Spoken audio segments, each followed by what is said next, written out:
Hello students, आप सबका फिर से स्वागत है हमारे अपने यूट्यूब चैनल मिठा गुरु में। और मैं हूं मधु, केमिस्ट्री फैकल्टी। स्टूडेंट्स, आज की क्लास में हम लोग द पीरियोडिक टेबल के बारे में डिस्कशन करने वाले हैं। जैसे कि आप सबको पता होगा कि पीरियोडिक टेबल में मेनली हम लोग एलिमेंट्स की स्टडी करते हैं, उनका फिजिकल प्रॉपर्टीज़, उनका केमिकल प्रॉपर्टीज़। तो आज की क्लास में मेनली हम लोग पहले ग्रुप्स एंड पीरियड का सिग्निफिकेंस जानेंगे, उसके बाद पीरियोडिसिटी क्या होता है और उसके बेसिस पे जो ट्रेंड्स बने हैं उन सारे ट्रेंड्स को समझेंगे। तो चलिए आज का क्लास स्टार्ट करते हैं। तो चलिए स्टूडेंट्स, आज का लेसन हम लोग स्टार्ट करते हैं दी पीरियोडिक टेबल में। और आज का जो ये चैप्टर है ये बहुत ही इंटरेस्टिंग और बहुत ही इंपॉर्टेंट है। स्टूडेंट्स, आप सोचेंगे मैम आप तो हमेशा कहते हैं कि ये चैप्टर इंपॉर्टेंट है, इसे पढ़ लो, ये चैप्टर इंपॉर्टेंट है। बट ये जो चैप्टर है ना ये कुछ ज़्यादा ही खास है। और ये खास इस वजह से है ना क्योंकि स्टूडेंट्स, पहले मुझे ये बताइए कि ये जो चैप्टर ना पीरियोडिक टेबल, इसमें हम लोग स्टडी क्या करते हैं? तो ऑब्वियसली आपको पता होगा कि एलिमेंट्स की स्टडी करते हैं। तो जो भी हम अपने आसपास मैटर देखते हैं ना वो कहीं ना कहीं इन एलिमेंट से ही बना हुआ है, अलग अलग एलिमेंट से। तो हो गया ना खास। और एक और इम्पॉर्टेंट चीज़ ये है ना कि ये जो चैप्टर है ये इनऑर्गेनिक केमिस्ट्री का बेस है। तो अगर अभी इस चैप्टर को अच्छे से समझ लेंगे तो ऑब्वियसली हायर क्लासेस में तो आपको हेल्प हो जाएगा और कॉन्सेप्ट को समझना। तो चलिए स्टार्ट करते हैं आज का चैप्टर दी पीरियोडिक टेबल पे। तो सबसे पहले स्टूडेंट्स हम ये जानते हैं कि चलिए आपको ये भी पता चल गया कि पीरियोडिक टेबल में हम लोग एलिमेंट्स की स्टडी करते हैं। अगर मैं पूछूं कि अभी तक हमारे पास कितने नोन एलिमेंट है तो आई थिंक आप सबको पता होगा that is 118 elements are known to us till now. अभी भी बहुत सारे एलिमेंट्स हमें मिल सकते हैं या कुछ डिस्कवर हो सकते हैं, तो वो अकॉर्डिंगली हम लोग बाद में पढ़ेंगे। बट अभी तक जितने नोन है वो तो हम अभी पढ़ लेंगे, दैट इज 118। अब इन एलिमेंट्स का अरेंजमेंट किया गया, ठीक है। अब अरेंजमेंट किया गया टेबल के फॉर्म में। अब उस टेबल के अकॉर्डिंग ना हम लोग उसकी प्रॉपर्टीज़, उसका फिजिकल प्रॉपर्टीज़, उसका केमिकल प्रॉपर्टीज़ अकॉर्डिंगली पढ़ेंगे। बट 118 में से अगर मैं आपसे पूछूं कि कितना एलिमेंट ऐसा है जो कि हमें नेचर से मिला है तो इट इज़ 94।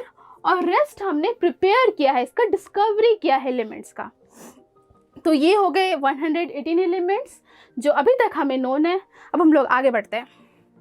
तो सबसे पहले ना स्टूडेंट्स, जब धीरे धीरे पहले के टाइम में जब एलिमेंट्स मिलने लगा ना तब हर एक एलिमेंट्स का अलग अलग हमें उसका फिजिकल प्रॉपर्टीज़, उसका रिएक्टिविटी, केमिकल रिएक्टिविटी, उसका अलग अलग पढ़ना पड़ रहा था। बट साइंटिस्ट ने ऐसा सोचा कि अगर मैं इन एलिमेंट्स का कुछ टेबल के फॉर्म में उसको क्लासीफाई करके अगर पढ़ें तो हमारे लिए उसका प्रॉपर्टी पढ़ना आसान हो जाएगा। तो सबसे पहले साइंटिस्ट जिन्होंने ऐसा सोचा वो कौन थे? वो ऑब्वियसली डॉबिनियर्स थे, जिन्होंने एक लॉ दिया, डॉबिनियर्स लॉ ऑफ ट्रेड। और ये कब दिया था इन्होंने? 1815 में। तो इनके अकॉर्डिंग इन्होंने कैसा अरेंजमेंट किया, फिर इनके बाद इसका कुछ ना कुछ लिमिटेशंस आया, तभी तो दूसरे साइंटिस्ट ने फिर अरेंजमेंट किया। तो वो हम लोग अकॉर्डिंगली पढ़ते जाएंगे। बट सबसे पहले जो साइंटिस्ट थे वो कौन थे? डॉबिनियर्स। तो इन्होंने कैसे अरेंजमेंट किया एलिमेंट का पहले ये जान लेते हैं। तो इन्होंने ना जो भी एलिमेंट्स उस टाइम नोन थे ना सब एलिमेंट्स का अरेंजमेंट ये नहीं कर पाए थे। बट स्टिल इन्होंने कुछ एलिमेंट्स का अरेंजमेंट किया। और अरेंजमेंट किस बेसिस पे किया था? तो वो है इंक्रीजिंग एटॉमिक मास के बेसिस पे, ठीक है। जैसे जैसे एटॉमिक मास इंक्रीज करेगा वैसे वैसे उन्होंने एलिमेंट्स का अरेंजमेंट किया। और बेसिकली इन्होंने 3 एलिमेंट्स का ग्रुप बनाया, ठीक है। 3 एलिमेंट्स का ग्रुप बनाया और उस ग्रुप का नाम इन्होंने दिया ट्रेड। और इन्होंने बेसिकली 3 ग्रुप्स बनाए थे। पहले ये जान लेते हैं इनके लॉ में क्या था। He arranged elements according to increasing atomic masses into groups of 3 elements which is called as trade. For example, पहला जो ट्रेड था वो कौन था? It is lithium, sodium and potassium. ये हो गया इंक्रीजिंग ऑर्डर में, ये एक ग्रुप बनाया इन्होंने। ऐसा ही इन्होंने 3 ग्रुप्स बनाए, ठीक है। तो पहले ग्रुप को समझ लेते हैं। और इस ग्रुप का सिग्निफिकेंस ये था ना कि पहला सिग्निफिकेंस कि इन ग्रुप में जितने भी एलिमेंट्स है, दैट इज अभी 3 एलिमेंट्स है, तो इन तीनों एलिमेंट्स का केमिकल प्रॉपर्टीज सेम होगा, ठीक है। ये पहला सिग्निफिकेंस हो गया, सेम केमिकल प्रॉपर्टी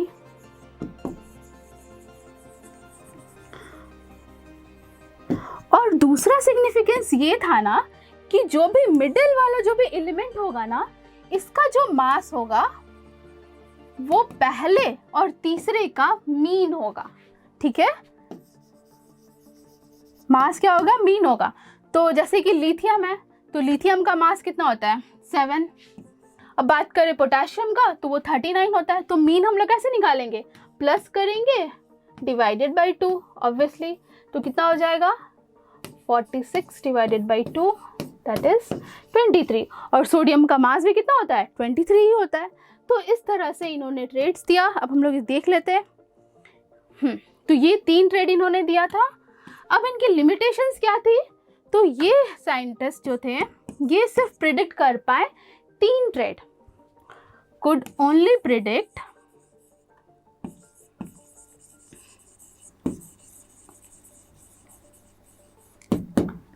3 ट्रेड्स। और दूसरा कि जितने भी नॉन एलिमेंट्स थे ना उस टाइम, उन सब का अरेंजमेंट ये नहीं कर पाए। Not able to make triad of all known element at that time.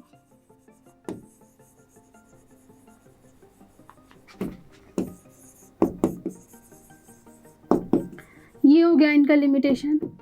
अब आते हैं दूसरे साइंटिस्ट। तो दूसरे साइंटिस्ट कौन थे? वो थे न्यूलैंड। ठीक है, तो इन्होंने भी एक लॉ दिया और लॉ के अकॉर्डिंग उन्होंने बताया कि किस तरह से हम लोग अरेंजमेंट करेंगे, और अरेंजमेंट करके बाद अगर हम उसका प्रॉपर्टीज पढ़ें तो वो हमारे लिए आसान हो जाएगा। तो ये कौन थे? Newlands law of octaves. इन्होंने एक लॉ दिया और इस लॉ के अकॉर्डिंग क्या था? According to law of octave इन्होंने ये बताया ना कि एवरी 8th एलिमेंट, जो अगर हम लोग एलिमेंट्स का अरेंजमेंट कर रहे हैं in order of increasing atomic mass, तो जो भी 8th एलिमेंट होगा ना उसका केमिकल प्रॉपर्टी सिमिलर होगा फर्स्ट वाले एलिमेंट से। ये था इनका सिग्निफिकेंस। तो इन्होंने बोला कि according to law of octaves every 8th element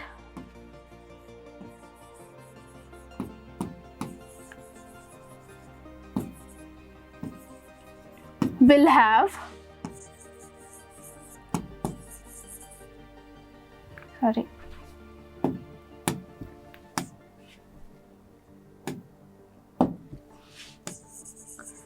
have similar property when elements are arranged in, और ये कब होगा? when elements are arranged in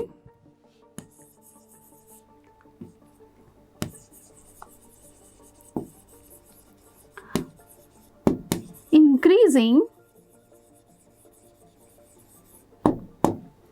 atomic mass। अगर हम लोग एलिमेंट्स का अरेंजमेंट इंक्रीजिंग एटॉमिक मास के बेसिस पे करें तो जो भी 8th एलिमेंट होगा उसका फर्स्ट एलिमेंट के साथ उसका केमिकल प्रॉपर्टी सेम होगा। चलिए इसको हम लोग समझते हैं। फॉर एग्जाम्पल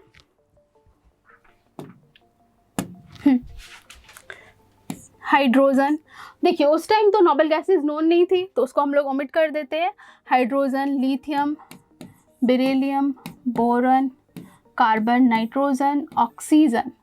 अब इसके बाद क्या है? 1 2 3 4 5 6 7। अब 8th एलिमेंट फ्लोरीन, तो फ्लोरीन और हाइड्रोजन का केमिकल प्रॉपर्टी सेम होगा। फ्लोरीन हो गया।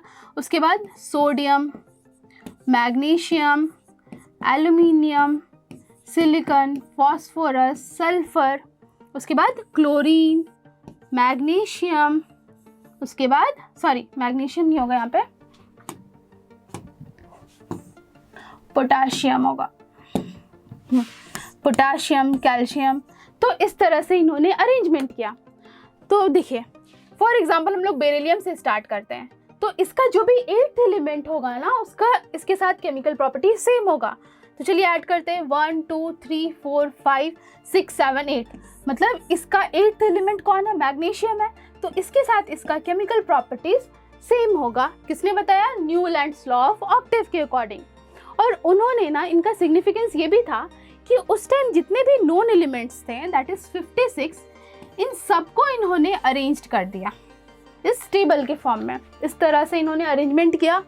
अब इनके लिमिटेशंस क्या थे, तभी तो फिर और दूसरे साइंटिस्ट आए, फिर उन्होंने अपना लॉ दिया और अपने तरीके से बताया कि किस तरह से अरेंजमेंट हम लोग कर सकते हैं ताकि एलिमेंट्स का स्टडी करना हमारे लिए आसान हो जाए। तो लिमिटेशंस की बात करते हैं। तो सबसे पहला लिमिटेशंस ये था ना कि जो लॉ ऑफ ऑक्टेव था वो सिर्फ और सिर्फ कैल्शियम तक ही एप्लीकेबल था, ठीक है। उसके बाद ये एप्लीकेबल नहीं था कि every 8th element will have similar chemical property. Law of Octave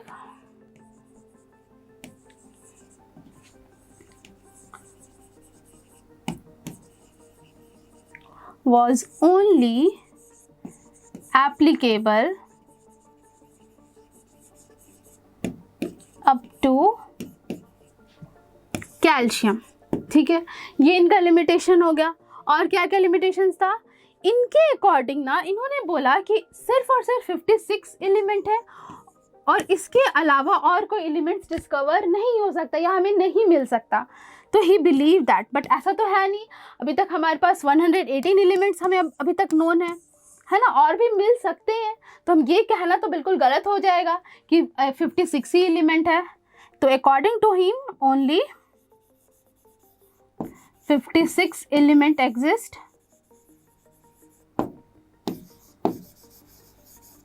और बोला इन्होंने कि और कोई नया एलिमेंट डिस्कवर नहीं हो सकता।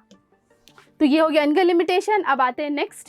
तो चलिए स्टूडेंट्स, अब हम लोग जानते हैं कि मेंडलीव सर का क्या कंट्रीब्यूशन था एलिमेंट्स को अरेंज करने में। तो मेंडलीव सर का बहुत बड़ा कंट्रीब्यूशन था। क्यों? क्योंकि इन्होंने सबसे पहली बार एलिमेंट्स को ग्रुप्स एंड पीरियड्स में क्लासिफाई किया। अब सबसे पहले देख लेते हैं इनका क्या टेबल था। तो ये हो गया मेंडलीव सर का टेबल। ग्रुप्स एंड पीरियड में इन्होंने क्लासिफाई किया और इनका कहना था कि एलिमेंट का एटॉमिक मास एक ऐसा प्रॉपर्टी है जो उसका फिजिकल और केमिकल प्रॉपर्टी समझने में हेल्प कराता है। According to him, the chemical and physical properties of elements are the periodic function of their atomic mass. ठीक है, इन्होंने भी एटॉमिक मास के ही बेसिस पे किया अरेंजमेंट और इन्होंने ग्रुप्स एंड पीरियड। तो सबसे पहले जान लेते हैं ग्रुप्स क्या होते हैं। तो जो भी आपको वर्टिकल कॉलम्स दिख रहे हैं ना, ये सारे हो गए ग्रुप। तो टोटल कितने ग्रुप हो गए? Total 8 vertical column. अब जानते हैं पीरियड क्या होता है। तो जो भी आपको हॉरिजॉन्टल रोज में एलिमेंट्स दिख रहे हैं ना, ये सारे पीरियड हो गए। फर्स्ट पीरियड, सेकंड पीरियड, तो टोटल 6 पीरियड था इनके टेबल में। हॉरिजॉन्टल रोज। अब जानते हैं इनका की पॉइंट क्या था। तो इनका कहना था कि मान लीजिए ग्रुप 1 में जितने भी एलिमेंट है ना, इन सारे एलिमेंट का केमिकल प्रॉपर्टी सेम होगा। क्यों? क्योंकि इन सारे का वैलेंसी जो है वो सेम है। अब वैलेंसी क्या होता है? ये कंबाइनिंग कैपेसिटी होता है किसी भी एलिमेंट का। तो इन सब का कंबाइनिंग कैपेसिटी सेम है, ठीक है, इसलिए इन सब का केमिकल प्रॉपर्टीज भी सेम था। ठीक उसी तरह से ग्रुप 2, 3, 4, 5, 8 सबका ऐसे ही है, ठीक है। अब हम लोग जानते हैं और दूसरा पॉइंट कि इन्होंने जितना भी उस टाइम नोन एलिमेंट था, दैट इज 63, इन सबको अपने टेबल में इन्होंने जगह दे दिया और जो भी एलिमेंट उस टाइम डिस्कवर्ड नहीं हुए थे उनके लिए इन्होंने स्पेस भी छोड़ दिया और बाद में वो डिस्कवर भी हुए और उनको फिर बाद में यहाँ पे रख भी दिया गया। अब हम लोग जानते हैं कि इनकी लिमिटेशंस क्या क्या थी। तो सबसे पहला लिमिटेशंस था कि इन्होंने नोबल गैसेस के लिए कोई स्पेस नहीं छोड़ा था। No space left for noble gases, ठीक है। दूसरा पॉइंट कि इन्होंने आइसोटोप्स का पोजीशन को प्रिडिक्ट नहीं कर पाए थे। Could not able to predict the position of isotopes। अब आइसोटोप्स क्या होता है, आई थिंक आप लोग 9th में पढ़ लिए होंगे, बट स्टिल फिर भी मैं बता दूं। Isotopes are the atoms of same element having same atomic number but different mass number. For example जैसे कार्बन का आइसोटोप्स की बात करें तो कार्बन का 12 आइसोटोप भी एग्जिस्ट करता है, 13 भी और 14 वाला भी एग्जिस्ट करता है ना। इन सब का एटॉमिक नंबर सेम है बट मास नंबर तो डिफरेंट है। तो मेंडलीफ सर एलिमेंट का अरेंजमेंट कर रहे थे मास के बेसिस पे, तो यहाँ पे 13 वाला भी तो करना चाहिए था, तो इन्होंने नहीं किया, तो ये हो गया इनका लिमिटेशन। और थर्ड जो अभी भी रिजॉल्व नहीं हो पाया ये प्रॉब्लम, जो कि है हाइड्रोजन का, so could not predict the position of hydrogen. तो ये हो गया मेंडलीफ सर का कंट्रीब्यूशन। अब हम लोग देखते हैं दूसरे साइंटिस्ट के बारे में, जो कि है मॉसले सर। तो इनके अकॉर्डिंग इन्होंने ना एक्सपेरिमेंट के बेसिस पे किया, इन्होंने एक्सरे पे एक्सपेरिमेंट कर रहे थे और उन एक्सपेरिमेंट के बेसिस पे इन्होंने बताया कि एटॉमिक नंबर जो है ये एक्यूरेट या एक सही प्रॉपर्टी है किसी भी एलिमेंट का physical and chemical properties explain करने में। क्योंकि एटॉमिक नंबर क्या बताता है कि उस एलिमेंट का कितना नंबर ऑफ इलेक्ट्रॉन है, कितना नंबर ऑफ प्रोटॉन है। तो number of electron and number of protons decide कि उस एलिमेंट का chemical properties and physical properties क्या होगा। तो इनके according the physical and chemical properties of a periodic function are the periodic function of their atomic numbers.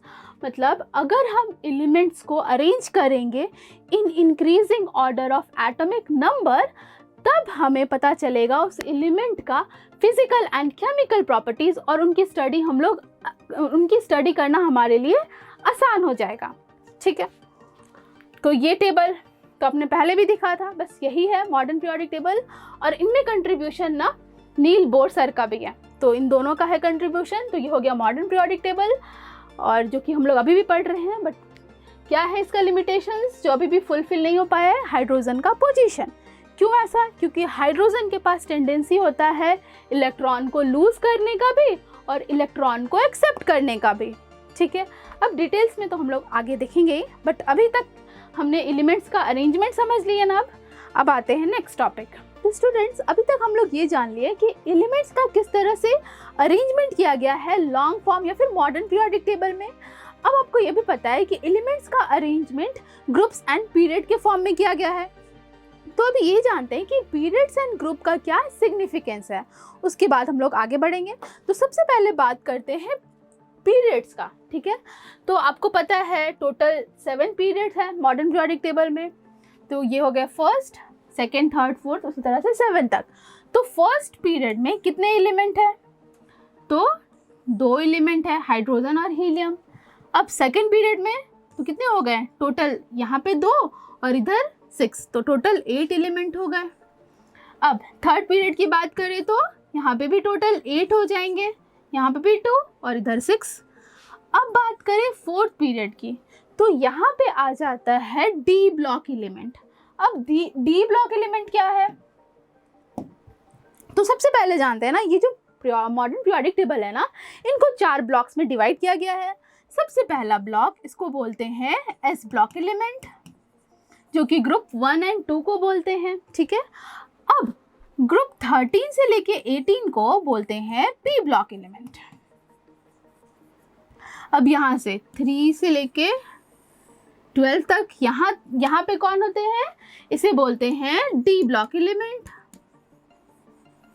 अब जो आपको यहाँ पे दिख रहा है ना, लैंथेनाइड, एक्टिनाइड, इसको ना बेसिकली अलग से लिखा गया है, क्योंकि अगर इसको यहाँ पे लिखा जाता ना तो बहुत लंबा टेबल हो जाता, तो उसको अवॉइड करने के लिए एफ ब्लॉक को अलग से नीचे में रखा गया है। इसे बोलते हैं एफ ब्लॉक एलिमेंट। अब ये ब्लॉक्स क्या है, एसपीडीएफ समझ में नहीं आ रहा मैम? तो देखिए, ये आप लोग हायर क्लासेस में पढ़ेंगे, बट फिर भी मैं थोड़ा सा आपको बता दूं कि एस ब्लॉक बोलने का मतलब जो इस एलिमेंट का जो आउटर मोस्ट जो इलेक्ट्रॉन है ना, वो s ऑर्बिटल में एग्जिस्ट करेगा, इसलिए इसे s ब्लॉक बोल देंगे। अब वही p ऑर्बिटल में करेगा तो इसलिए इसको p ब्लॉक एलिमेंट बोलते हैं। ठीक है, ये हम लोग हायर क्लासेस में जानेंगे, बट ठीक है। तो यहाँ पे आप देखेंगे कि यहाँ पे 10 एलिमेंट्स d ब्लॉक का ऐड हो गया, तो टोटल 4th पीरियड में कितने एलिमेंट हो जाएंगे? तो 8 से ऑब्वियसली 10 ऐड करेंगे तो 18 हो जाएगा। अब उसके बाद नेक्स्ट 5th पीरियड, तो उसमें कितने एलिमेंट हो जाएंगे? तो अगेन फिर से 18 हो जाएगा। लेकिन जब हम लोग 6th पीरियड में आएंगे ना, तो आपको दिखेगा f ब्लॉक एलिमेंट। तो यहाँ पे टोटल कितने 14 एलिमेंट्स ऐड हो गए। तो जब हम लोग 18 में 14 ऐड करेंगे तो कितना हो जाएगा? 32 हो जाएगा। तो ये हो गया 32। अब उसके बाद 7th पीरियड की बात करें तो यहाँ पे भी दिखने में 32 है, बट इसको हम लोग कंसीडर नहीं करते हैं क्योंकि ये अभी इनकम्प्लीट है ना, इसके बाद तो और कोई पीरियड नहीं है। तो हम लोग मैजिक नंबर क्या होता है ना, पहले ये जानते हैं और इसका सिग्निफिकेंस क्या है। तो मैजिक नंबर जो मैंने ये बताया ना, इसी को ही कहते हैं magic number. That is 2, 8, 8, 18, 18, 32. This is called as magic number. अब मैजिक नंबर का सिग्निफिकेंस क्या है ये जान लेते हैं। तो मैजिक नंबर का ये सिग्निफिकेंस है कि ये हेल्प करता है एटॉमिक नंबर बताने के लिए किसी भी एलिमेंट का। ठीक है, हायर एलिमेंट्स है तो आपको सबका तो एटॉमिक नंबर तो याद नहीं रहेगा। हालांकि इसका मैं ये बता दी हूँ कि एस ब्लॉक में ग्रुप 1 में कितने एलिमेंट्स हैं, इनके नाम हम लोग कैसे याद करें, इसका निमोनिक्स के फॉर्म में मैंने वीडियो बनाया है मिदा गुरु के इंस्टाग्राम चैनल में, तो आप लोग वहाँ जाके देख सकते हैं। ठीक है, आई थिंक अभी अपलोड नहीं हुआ है, बट कुछ दिन में वो अपलोड हो जाएगा। तो ठीक है, आपको ये पता चल जाएगा कि ग्रुप 1 में कितने एलिमेंट्स है, कौन कौन से एलिमेंट है।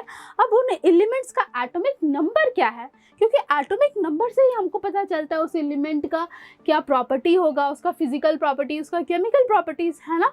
तो चलिए, तो वो कौन हेल्प करता है? ये मैजिक नंबर ही हेल्प करता है। आप बोलेंगे कैसे? तो चलिए जानते हैं।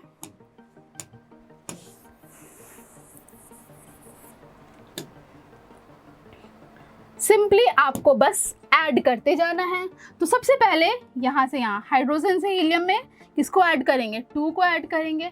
फिर लिथियम से सोडियम में, अगर आपको सोडियम का बताना हो एटॉमिक नंबर कितना होगा, तो लिथियम का आपको पता है 3, तो 3 के बाद ही सोडियम आता है, तो 3 में हम लोग को क्या ऐड कर देना है? 8 ऐड कर देना है। तो क्या हो जाएगा? 11 हो जाएगा ना। तो यहाँ पे आपको 8 ऐड करना है। और ये सिर्फ ये ग्रुप 1 की ही नहीं बात करें, कोई भी एलिमेंट हो जाए। अगर हम लोग बेरिलियम की बात करें, ठीक है, तो बेरिलियम में भी इसका एटॉमिक नंबर कितना है? तो 4 है। तो 4 में भी हम लोग को 8 ऐड करेंगे, तो 4 + 8 दैट इज 12। तो 12 किसका एटॉमिक नंबर हो गया? मैग्नीशियम का हो गया ना। उसके बाद यहाँ से यहाँ आएंगे, तब भी हम लोग को 8 ही ऐड करना होगा। लेकिन जब हम लोग रुबिडियम में आ जाते हैं ना, तो यहाँ पे 10 और ऐड करना पड़ेगा, दैट इज 18। तो देखिए, पोटेशियम का एटॉमिक नंबर कितना होता है? 19 होता है। तो अगर हमको रुबिडियम का बताना है तो हम लोग क्या करेंगे? 19 में कितना प्लस करेंगे? 18 प्लस करेंगे, तो वो हो जाएगा रुबिडियम का एटॉमिक नंबर। तो कितना हो जाएगा? It is 37। तो हम लोग ऐड करके बता सकते हैं, है ना। Magic number helpful atomic number बताने के लिए। आई थिंक आपको समझ में आ गया होगा। ठीक उसी तरह से यहाँ पे भी 18 और उसके बाद 32। ठीक है, अब आते हैं हम लोग ग्रुप के बारे में। हाँ, एक और चीज़ ना, कि अगर हम बात करें पीरियड 1 की, तो फर्स्ट पीरियड में कितने नंबर ऑफ सेल होंगे? तो पहला पीरियड है ना, अगर हम बात करें हाइड्रोजन की, हीलियम की, तो आपको पता है हाइड्रोजन का एटॉमिक नंबर 1 है, हीलियम का 2 है। तो अगर इसका इलेक्ट्रॉनिक कॉन्फ़िगरेशन हम लिखते हैं तो इसमें क्या हो जाएगा? इसमें तो 1 ही हो गया, इसमें 2। यानी कि हमको ये बताता है कि पीरियड 1 है, इट मीन्स इस एटम का न्यूक्लियस हो गया और इसके पास एक ही सेल है, और एक ही सेल में पहले में 1 इलेक्ट्रॉन है, दूसरे में 2 इलेक्ट्रॉन है, वो अकॉर्डिंगली। बट फर्स्ट पीरियड बोलने का मतलब उस एलिमेंट का एटम जो है उसके पास सिर्फ और सिर्फ एक सेल है। सेल क्या होता है? ये एक फिक्स्ड ऑर्बिट है जहाँ पे इलेक्ट्रॉन मूव करता है।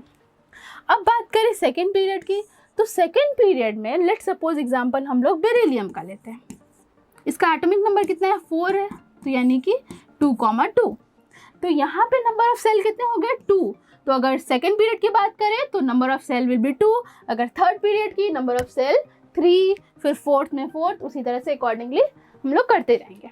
ठीक है, आई होप ये भी क्लियर हो गया आपका। अब आते हैं नेक्स्ट टॉपिक। तो चलिए स्टूडेंट्स, अब हम लोग जानते हैं कि ग्रुप का आखिर क्या सिग्निफिकेंस है। तो सबसे पहले हम लोग देख लेते हैं अपना मॉडर्न पीरियोडिक टेबल। तो आप सबको पता है हमारे मॉडर्न पीरियोडिक टेबल में टोटल कितने ग्रुप है? 18 ग्रुप है। ये फर्स्ट ग्रुप, सेकेंड ग्रुप, फिर यहाँ से यहाँ तक डी ब्लॉक 3 से 12 ग्रुप, यहाँ से 13, 14, 15, 16 एंड 18। ठीक है, अब ग्रुप का आखिर क्या सिग्निफिकेंस है ये जान लेते हैं। तो सबसे पहले बात करें अगर ग्रुप 1 की, तो ग्रुप 1 में जितने भी एलिमेंट्स हैं ना, इन सब का केमिकल प्रॉपर्टी सेम है। क्यों? क्योंकि इनका ना इलेक्ट्रॉनिक कॉन्फ़िगरेशन एक टाइप का ही है। कैसे? इन सब के पास आउटर मोस्ट में एक ही इलेक्ट्रॉन है और ये एक ही इलेक्ट्रॉन अपना डोनेट कर सकते हैं। फॉर एग्जाम्पल अगर सोडियम की बात करें तो इसके पास एटॉमिक नंबर 11 है। अब इसका अगर हम लोग इलेक्ट्रॉनिक कॉन्फ़िगरेशन लिखें तो कैसे लिखेंगे? 2, 8 एंड 1। इट मीन्स सोडियम के पास आउटर मोस्ट में एक इलेक्ट्रॉन है। अब हम लोग आ जाते हैं 18 ग्रुप के पास, दैट इज नोबल गैसेस। इसको इनर्ट गैसेस भी कहा जाता है। क्यों? क्योंकि इनके पास आउटर मोस्ट में 8 इलेक्ट्रॉन होते हैं और ये बहुत ही कम रिएक्टिव होते हैं। थोड़े बहुत जेनॉन रिएक्ट करते हैं बट बहुत रेयरली रिएक्ट करते हैं। ठीक है, एक्सेप्ट हीलियम। हीलियम वो भी कम रिएक्ट करता है, लेकिन हीलियम का है वो ऑक्टेट कंप्लीट नहीं होता, उसका ड्यूप्लेट कंप्लीट होता है, क्योंकि उसके पास एक ही सेल है तो वहाँ पे सिर्फ 2 ही इलेक्ट्रॉन हो सकता है। तो बाकी जितने एलिमेंट है ना, वो भी चाहते हैं कि वो इनर्ट गैस कॉन्फ़िगरेशन अचीव कर लें, क्योंकि इन सब के पास आउटर मोस्ट में 8 इलेक्ट्रॉन नहीं है। ठीक है, तो सोडियम भी यही चाहता है। तो ये चाहेगा कि अपना एक इलेक्ट्रॉन डोनेट कर दे, और जब डोनेट कर देगा तो इसके पास कॉन्फ़िगरेशन किस तरह का हो जाएगा? नियॉन जैसा हो जाएगा ना, तो ये अब स्टेबल हो जाएगा। इसीलिए सोडियम क्या करता है? अपना एक इलेक्ट्रॉन डोनेट करता है और ये Na+ के फॉर्म में रहता है। ठीक है, तो यानी कि ग्रुप 1 का वैलेंसी 1 होगा। उसी तरह से ग्रुप 2 की बात करें तो ग्रुप 2 का वैलेंसी 2 हो जाएगा। अब ग्रुप 13 की बात करें तो 13 का क्या हो जाएगा? वैलेंसी 3 हो जाएगा, है ना। जैसे बोरोन की बात करें तो बोरोन के पास एटॉमिक नंबर 5 है, दैट इज 2,3। मतलब ये 3 इलेक्ट्रॉन डोनेट करेगा, है ना। देखिए ये 5 इलेक्ट्रॉन एक्सेप्ट भी कर सकता है, तब भी 8 हो जाएगा, बट काम वही करेगा जिसमें इसको कम एनर्जी देना पड़ेगा। तो कम किसके लिए देना पड़ेगा? कम इलेक्ट्रॉन डोनेट करने में कम एनर्जी देना पड़ेगा। तो ये हो गया बोरोन का वैलेंसी। अब उसी तरह से कार्बन का 4 हो जाएगा। अब आते हैं नाइट्रोजन पे, बात करते हैं नाइट्रोजन का। तो नाइट्रोजन का एटॉमिक नंबर कितना होता है? 7 होता है। इसका इलेक्ट्रॉनिक कॉन्फ़िगरेशन 2,5। तो इसके लिए इजी क्या होगा? इसके लिए इजी होगा 3 इलेक्ट्रॉन को एक्सेप्ट करना, रादर कि ये 5 इलेक्ट्रॉन डोनेट करे, है ना। तो नाइट्रोजन क्या करेगा? 3 इलेक्ट्रॉन एक्सेप्ट करेगा, इसलिए N3-, इसलिए इसका वैलेंसी क्या हो जाएगा? -3। अब हम लोग हैलोजन की बात करें तो हैलोजन का क्या होगा? फॉर एग्जाम्पल फ्लोरीन, तो एटॉमिक नंबर 9 है, दैट इज 2,7। तो इसके लिए एक इलेक्ट्रॉन एक्सेप्ट करना इजी होगा। तो यानी कि फ्लोरीन का वैलेंसी हो जाएगा 1, दैट इज -1। उसी तरह से अगर हम पूछे नोबल गैसेस का क्या वैलेंसी होगा, तो अब क्या बोलेंगे? 0। तो ये था सिग्निफिकेंस ग्रुप का। अब हम लोग देखते हैं दूसरा टॉपिक। तो चलिए स्टूडेंट्स, अब हम लोग जानते हैं कि रिप्रेजेंटेटिव और टिपिकल एलिमेंट क्या होता है। तो ये जो टर्म है ना, ये सब एग्जाम में तो ज़्यादा पूछा नहीं जाता है, क्योंकि आपको पता है कि आजकल डेफिनेशंस बहुत कम पूछा जाता है, ज़्यादातर रीजनिंग या MCQs क्वेश्चन पूछे जाते हैं, बट स्टिल आपके सिलेबस में तो आपको जानना चाहिए। तो सबसे पहले बात करें कि रिप्रेजेंटेटिव एलिमेंट क्या होता है। तो जो भी S block and P block के एलिमेंट्स हैं एक्सेप्ट नोबल गैसेस, उन सारे एलिमेंट को रिप्रेजेंटेटिव एलिमेंट कहा जाता है। Elements of S and P block element are called as representative element। ठीक है, except क्या हो जाएगा? noble gases। या फिर हम ऐसे भी कह सकते हैं कि those elements which does not have 8 electron in its outermost cell is called as representative element. इसका मतलब आपको पता है कि नोबल गैसेस ही ऐसे एलिमेंट है जिनके पास ऑक्टेट कंप्लीट है, मतलब आउटर मोस्ट में 8 है, तो उनको छोड़ के बाकी जितने एलिमेंट्स हैं उनको रिप्रेजेंटेटिव एलिमेंट कहा जाता है। आई थिंक ये क्लियर हो गया। अब बात करते हैं टिपिकल एलिमेंट क्या होता है। तो जो भी थर्ड पीरियड के एलिमेंट है ना, थर्ड पीरियड के जो भी एलिमेंट है एक्सेप्ट नोबल गैस वाले, उन सबको टिपिकल एलिमेंट कहा जाता है। कौन कौन से होते हैं थर्ड पीरियड में? Sodium, magnesium, aluminium, silicon, phosphorus, sulphur and chlorine. So these are called as typical element. इनको टिपिकल एलिमेंट क्यों कहा जाता है?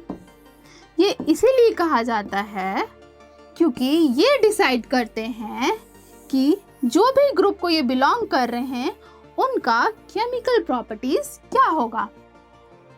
लेट्स सपोज अगर हम बात करें सोडियम की, तो सोडियम का जो भी केमिकल प्रॉपर्टी होगा ना, आपको पता है सोडियम ग्रुप 1 में लाई करता है, तो ग्रुप 1 के जितने और भी एलिमेंट्स हैं ना ऊपर में या नीचे में, उन सब का केमिकल प्रॉपर्टी मैच करेगा सोडियम के साथ। ठीक उसी तरह से मैग्नीशियम, एल्यूमिनियम सबका, तो इसीलिए इसको टिपिकल एलिमेंट कहा जाता है। आई होप ये क्लियर हो गया होगा। तो चलिए स्टूडेंट्स, अब हम लोग क्वेश्चन सॉल्व करते हैं जो कि बहुत ज़्यादा पूछा जाता है। ठीक है, तो सबसे पहला है find the group and period of an element with atomic number. मतलब यहाँ पे आपको एटॉमिक नंबर दे दिया गया है उस पर्टिकुलर एलिमेंट का। अब आपको बताना है कि वो एलिमेंट कौन से ग्रुप, कौन से पीरियड को बिलोंग करेगा। ठीक है, तो सबसे पहला बात करते हैं, कितना दिया हुआ एटॉमिक नंबर? 17। तो सबसे पहला काम आपका रहेगा क्या करना? इलेक्ट्रॉनिक कॉन्फ़िगरेशन लिखना। इलेक्ट्रॉनिक कॉन्फ़िगरेशन क्या करेंगे? चलिए 17 है, इलेक्ट्रॉनिक कॉन्फ़िगरेशन आपको पता है कैसे लिखते हैं? 287। तो अब पीरियड क्या हो जाएगा? तो आप सबको पता है कि पीरियड क्या डिसाइड करता है कि उसके पास कितना नंबर ऑफ सेल होगा, है ना। तो यहाँ पे आपको दिख रहा है कि इसके पास नंबर ऑफ सेल कितने हैं? 3 है। तो ये कौन से पीरियड को बिलोंग करेगा? ऑब्वियसली थर्ड पीरियड को। अब नेक्स्ट बात करते हैं ग्रुप आखिर क्या होता है। ग्रुप कितना होगा? तो देखिए ग्रुप हम लोग डिसाइड करते हैं वैलेंस इलेक्ट्रॉन से। ठीक है, तो वैलेंस इलेक्ट्रॉन 7 हो गया। इसके लिए मैं आपको एक ट्रिक बता दूं, एक ट्रिक है, इसको ध्यान में रखिएगा। तो आप किसी भी एलिमेंट का अगर एटॉमिक नंबर दिया हुआ है तो आप ग्रुप उसका बता सकते हैं। तो अगर वैलेंस इलेक्ट्रॉन 1 and 2 है तो group number will be same as valence electron, मतलब जितना वैलेंस इलेक्ट्रॉन उतना ग्रुप नंबर। अगर 1 है, फॉर एग्जांपल 281 सोडियम का होता है ना, तो सोडियम का ग्रुप नंबर 1 हो जाएगा। अगर मैग्नीशियम की बात करें 282 होता है, यानी कि उसका ग्रुप नंबर 2। ठीक है, अब मान लीजिए कि 3 हो या 3 से ज्यादा हो, तब क्या करेंगे? अगर वैलेंस इलेक्ट्रॉन 3 से 8 तक, ऑब्वियसली 8 तक ही होगा, 3 से 8 तक है, तब क्या करेंगे? तब हम लोग मान लीजिए कि आपके पास 3 है या 3 से ज़्यादा है, 7 है, 8 है, तो आपको सिंपली 10 से प्लस कर देना है किसको? वैलेंस इलेक्ट्रॉन को। तो ग्रुप नंबर, आई थिंक ये आप लोग लिख लिए हैं ऊपर वाला,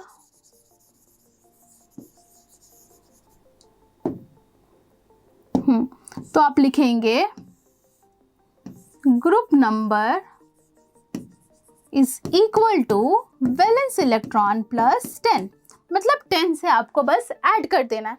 तो यहाँ पे कितना है? वैलेंस इलेक्ट्रॉन 7 है, मतलब 3 से ज़्यादा है, 3 है या 3 से ज़्यादा है, तो उसमें 10 से प्लस कर देंगे। तो कौन से ग्रुप को बिलोंग करेगा? 17 ग्रुप को। तो आई थिंक आपको ये क्लियर हो गया होगा। बाकी ये दोनों आप लोग खुद से सॉल्व करेंगे और कमेंट सेक्शन में ज़रूर बताएंगे। ठीक है, तो चलिए स्टूडेंट्स हम लोग और क्वेश्चंस प्रैक्टिस करते हैं। तो यहाँ पे x एलिमेंट, कोई एलिमेंट x है विच बिलोंग टू ग्रुप 13, जो कि 13 ग्रुप को बिलोंग करता है। अब इसका फॉर्मूला आपको लिखना है क्लोराइड और ऑक्साइड का। तो कैसे लिखेंगे, चलिए सीखते हैं। तो फॉर्मूला लिखने के लिए आई थिंक आपको पता होगा, क्रिस क्रॉस करते हैं ना वैलेंसी का। तो ग्रुप 13 का है कोई भी x एलिमेंट, ग्रुप 13 का बोलने का मतलब उसका वैलेंसी क्या हो जाएगा, 3 हो जाएगा। अब इसका फॉर्मूला किसके साथ, क्लोराइड Cl, तो Cl का वैलेंसी कितना होता है, 1 होता है। बस क्रिस क्रॉस कर दीजिए, बन गया आपका फॉर्मूला, क्या हो जाएगा, XCl3। ये हो गया आंसर पहले का।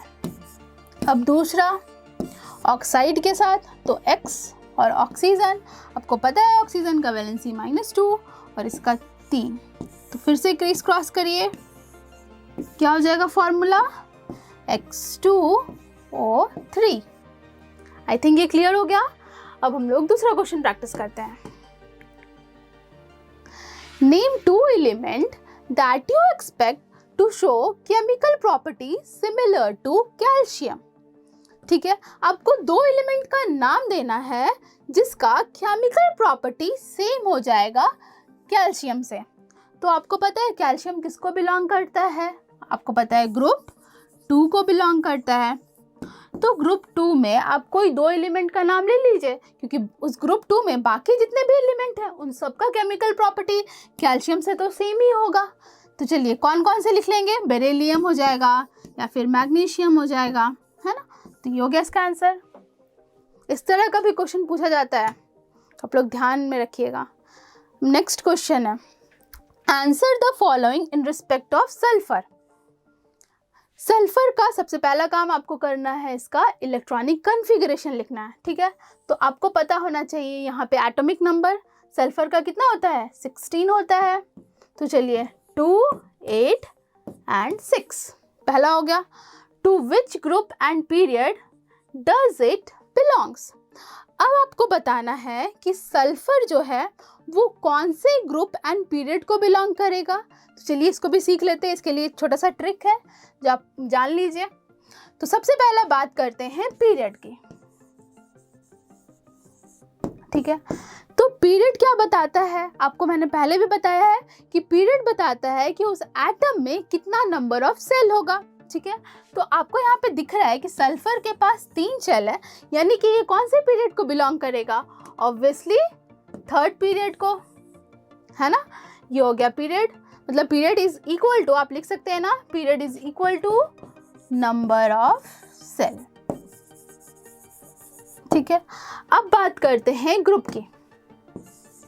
ग्रुप के लिए क्या ट्रिक है, तो ग्रुप के लिए आपको देखना है वैलेंस इलेक्ट्रॉन। ठीक है, जो भी वैलेंस इलेक्ट्रॉन होगा उसको देखना है। तो मान लीजिए आपके पास वैलेंस इलेक्ट्रॉन 1 या फिर 2 हो, 1 हो या 2 हो, तब क्या हो जाएगा आपका ग्रुप, वो कौन से ग्रुप को बिलोंग करेगा, तो group number will be equal to valence electron. ये हो गया पहला। ठीक है, अगर मान लीजिए वैलेंस इलेक्ट्रॉन 2 से ज़्यादा है तब क्या करेंगे, तो चलिए दूसरा, इफ वैलेंस इलेक्ट्रॉन इज 2 मतलब 3 to 8, मतलब 3 हो या फिर 3 से ज़्यादा हो, मतलब 8 तक, ऑब्वियसली 8 तक ही रहेगा, तो उसमें ग्रुप नंबर कैसे लिखेंगे, तो उसमें हो जाएगा group number is equal to valence electron plus 10। बस ये छोटा सा ट्रिक ध्यान में रखिएगा, तो आप बता पाएंगे कि कोई भी एटॉमिक नंबर रहेगा, कोई भी एलिमेंट रहेगा, उसका आप group number and period number easily बता पाएंगे। तो चलिए यहाँ पे कितना है, 6 है, मतलब 3 से ज़्यादा है, 3 है या 3 से ज़्यादा है, तो इसमें हम लोग क्या करते हैं, 10 ऐड कर देते हैं, तो 6 + 10 दैट इज 16, यानी कि ये कौन से ग्रुप नंबर को बिलोंग करेगा, 16 ग्रुप नंबर को। तो चलिए सेकेंड क्वेश्चन भी हो गया। अब नेक्स्ट है, व्हाट इज इट्स वैलेंसी, इसकी वैलेंसी क्या होगी, तो valency is the combining capacity, या कितना नंबर ऑफ इलेक्ट्रॉन लूज या गेन कर रहा है to achieve noble gas configuration. तो ये कितना अचीव करेगा, ऑब्वियसली 2 इलेक्ट्रॉन, है ना। 6 इलेक्ट्रॉन देना आसान नहीं है, 2 इलेक्ट्रॉन एक्सेप्ट करना इसके लिए ज़्यादा आसान है। तो यानी कि सल्फर का वैलेंसी क्या हो जाएगा, 2 हो जाएगा। है ना, या फिर हम कह सकते हैं -2। नेक्स्ट क्वेश्चन है, is it a oxidizing agent और रिड्यूसिंग एजेंट? तो ये इलेक्ट्रॉन को एक्सेप्ट कर रहा है ना, तो जो भी इलेक्ट्रॉन को एक्सेप्ट करता है तो उसका नेचर क्या हो जाता है? ऑब्वियसली ऑक्सीडाइजिंग नेचर, है ना, तो ये होगा oxidizing agent. Give its formula with chloride. आपको इसका फॉर्मूला बताना है क्लोराइड के साथ, तो कैसे होगा? तो सल्फर और क्लोरीन लिख लीजिए। सल्फर का वैलेंसी 2, क्लोराइड का 1 होता है। चलिए क्रिस क्रॉस कर दीजिए, तो क्या हो जाएगा? SCl2, है ना। तो ये हो गया क्वेश्चन। चलिए स्टूडेंट्स, अब हम लोग डिस्कस करते हैं इस चैप्टर की दूसरा important topic, that is periodic properties. अब पीरियोडिक प्रॉपर्टीज क्या है? तो बेसिकली कोई भी एलिमेंट का केमिकल प्रॉपर्टी डायरेक्टली या इनडायरेक्टली डिपेंड करता है कि उस एलिमेंट के पास कितने नंबर ऑफ इलेक्ट्रॉन है या फिर उसका इलेक्ट्रॉनिक कॉन्फ़िगरेशन क्या है। ऐसा क्यों? क्योंकि आप सबको पता होगा कि किसी भी केमिकल रिएक्शन में इलेक्ट्रॉन्स ही पार्टिसिपेट करते हैं, लूज करते हैं, गेन करते हैं, और वो भी कौन सा इलेक्ट्रॉन? जो भी आउटर मोस्ट में इलेक्ट्रॉन है। क्यों? क्योंकि आपको पता है सेंटर पे न्यूक्लियस है, पॉजिटिव चार्ज, तो जो भी इलेक्ट्रॉन पास में रहेगा, मतलब फर्स्ट सेल में, तो उसके पास न्यूक्लियस का फोर्स ऑफ अट्रैक्शन बहुत ज़्यादा होगा, तो उस इलेक्ट्रॉन को इजीली जाने देगा? नहीं जाने देगा। लेकिन जो भी आउटर मोस्ट में है, जो कि बाहर है, सबसे आउटर लेयर वाला जो सेल है, वहाँ पे जो इलेक्ट्रॉन है उसके भी, क्योंकि यहाँ पे डिस्टेंस बढ़ गया ना, तो फोर्स ऑफ अट्रैक्शन भी कम हो जाएगा उस इलेक्ट्रॉन के प्रति। तो वो इलेक्ट्रॉन क्या होगा? वो इलेक्ट्रॉन लूज या गेन होगा टू फॉर्म बॉन्ड, किसी के साथ बॉन्ड फॉर्म करने के लिए। तो पीरियोडिक प्रॉपर्टीज़ क्या है ना, तो देखिए, आप अगर मान लीजिए हम लोग अभी पढ़े ना कि जैसे न्यूलैंड लॉ ऑफ ऑक्टेव बता रहे थे कि every 8th element will have same property, तो बस ठीक उसी तरह से यहाँ पे भी क्या हो रहा है ना कि जब भी हम लोग एटॉमिक नंबर को अरेंज किए इंक्रीजिंग एटॉमिक नंबर के बेसिस पे, तब क्या हो रहा था कि प्रॉपर्टीज़ जो है वो मैच करने लग रहा था। इसी को बोलते हैं पीरियोडिक प्रॉपर्टीज़। ठीक है, इसको डेफिनेशन लिख लीजिए आप लोग, ये तो एक्सक्यूज मी।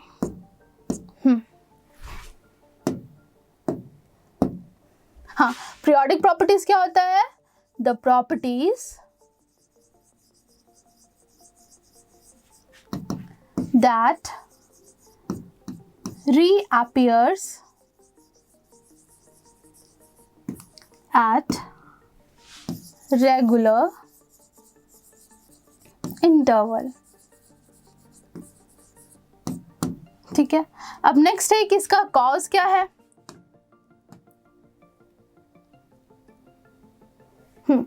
तो कॉज क्या है? तो कॉज यही है कि आपको पता है कि रीअकरेंस हो रहा है, मतलब बार बार वैलेंसी जो है, अगर हम लोग ठीक है 1 से स्टार्ट किए हैं, तो लेट सपोज हाइड्रोजन से स्टार्ट किए, तो उसके बाद जो लिथियम आ रहा है ना, तो इन दोनों का केमिकल प्रॉपर्टी सेम है। क्यों? क्योंकि दोनों के पास वैलेंसी सेम है, या हम कह सकते हैं इलेक्ट्रॉनिक कॉन्फ़िगरेशन सेम है। तो ये रीज़न हो गया। तो हम लोग लिखेंगे इसका कॉज क्या है? द रीअकरेंस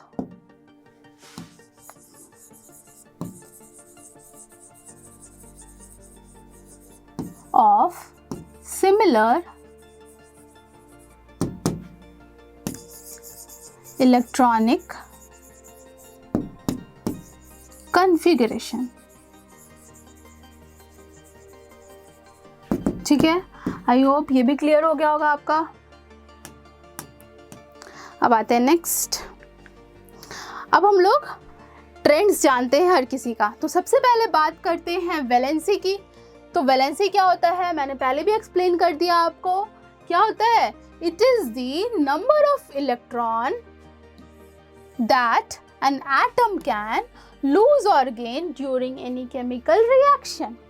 ठीक है, तो देखिए, अगर लेट सपोज ये सोडियम है और ये मैग्नीशियम, तो सोडियम के पास आउटर मोस्ट में कितने इलेक्ट्रॉन है? 1 इलेक्ट्रॉन है, यानी कि ये 1 इलेक्ट्रॉन लूज करेगा, तो यानी कि इसका वैलेंसी क्या हो जाएगा? वैलेंसी भी 1 हो जाएगा। अगर ये मैग्नीशियम है, इसके पास 2 इलेक्ट्रॉन है, तो ये दोनों इलेक्ट्रॉन अपना लूज करेगा, है ना। तो 2 इलेक्ट्रॉन लूज कर रहा है, तो इसका वैलेंसी क्या हो जाएगा? 2 हो जाएगा, है ना। और मान लीजिए कि अगर हम ग्रुप 1, लेट सपोज ये ग्रुप 1 है, तो इन सब का वैलेंसी क्या हो जाएगा? इन सब का वैलेंसी 1 ही होगा, है ना। अगर लेट सपोज ये हाइड्रोजन, लिथियम, सोडियम, पोटेशियम है, तो आपको पता है कि इन सब के पास आउटर मोस्ट में एक ही इलेक्ट्रॉन है और एक ही इलेक्ट्रॉन ये लूज करता है, इसलिए इस सबका वैलेंसी क्या हो जाएगा? 1 हो जाएगा।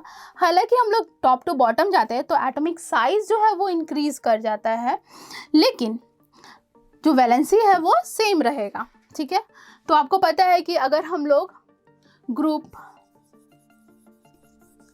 1, 2, 13, 14, यहाँ पे क्या होता है? वैलेंसी जो है वो 1 से 4 तक इंक्रीज करता है, उसके बाद 15 से डिक्रीज करते हैं कहाँ तक? 0 तक, है ना। कि मैंने पहले भी आपको डिस्कस कर लिया है, तो यहाँ से फिर कम होने लगता है, डिक्रीजेस, ठीक है। वैलेंसी वाला कॉन्सेप्ट क्लियर है। अब आते हैं नेक्स्ट कि सेल क्या होता है या ऑर्बिट क्या होता है। तो shell is the well defined circular path around the nucleus in which, जहाँ पे इलेक्ट्रॉन रिवॉल्व करता है, ठीक है, न्यूक्लियस के अराउंड। लेट सपोज अगर ये न्यूक्लियस है तो इसके अराउंड ये सारे जो ब्लैक वाले पार्ट है वो सारे सेल है जिसमें इलेक्ट्रॉन्स रिवॉल्व कर रहा है, ठीक है। अब हम लोग बात करते हैं कि अलोंग द पीरियड अगर बात करें या टॉप टू बॉटम बात करें तो नंबर ऑफ सेल क्या हो जाएगा। तो अगर हम लोग अलोंग द पीरियड बात करें,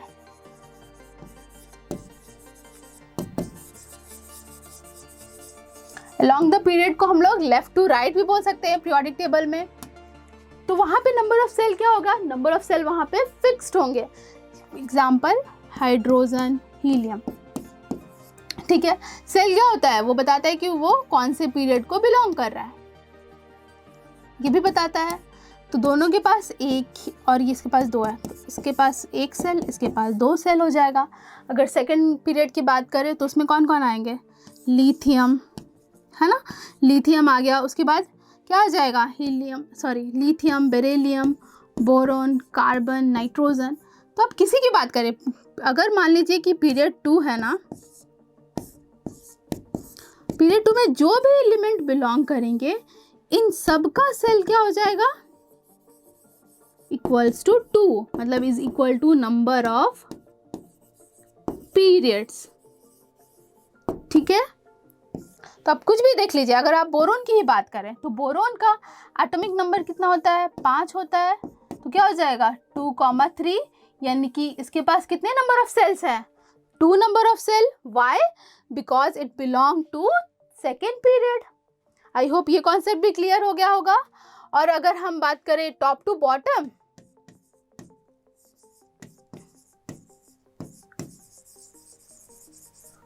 तो क्या होता है? नंबर ऑफ सेल्स इंक्रीज होते हैं, एक एक बढ़ते जाता है।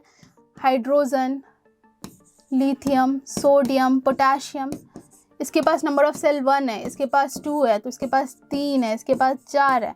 क्यों? क्योंकि इसके नंबर ऑफ पीरियड्स इंक्रीज हो रहे हैं और तो नंबर ऑफ सेल्स भी इंक्रीज होते हैं। तो आई होप ये कॉन्सेप्ट भी आपका क्लियर हो गया होगा। अब नेक्स्ट है एटॉमिक साइज का ट्रेंड। एटॉमिक साइज पहले होता क्या है? तो जो भी डिस्टेंस, ठीक है, एटम कैसा होता है? स्फेरिकल शेप का, ठीक है, बीच में सेंटर पे न्यूक्लियस है। तो सेंटर से आपको पता है इसके अराउंड क्या है? सेल्स जिसमें इलेक्ट्रॉन्स रिवॉल्व करते हैं, ठीक है। तो लेट सपोज इस एटम के पास 2 सेल है, तो it is the distance from nucleus to outermost shell. तो ये क्या हो जाएगा? आर, ये डिस्टेंस, और ये आर से हम लोग इस एटम का क्या वॉल्यूम निकाल पाएंगे और इसका साइज हमको पता चल जाएगा यहाँ से, क्योंकि स्फीयर का वॉल्यूम क्या होता है? 4/3 πr³, है ना। तो एटॉमिक साइज हम लोग बता पाएंगे कि साइज कम है या ज़्यादा है, ठीक है। तो क्या होता है? Atomic size is the distance between centre of nucleus of an atom to its outermost shell. चलिए अब हम लोग इसका भी ट्रेंड जान लेते हैं कि अलोंग द पीरियड या लेफ्ट टू राइट या टॉप टू बॉटम में एटॉमिक साइज में क्या चेंजेस आता है। तो सबसे पहला बात करते हैं, चलिए हम लोग बात करते हैं अलोंग द पीरियड।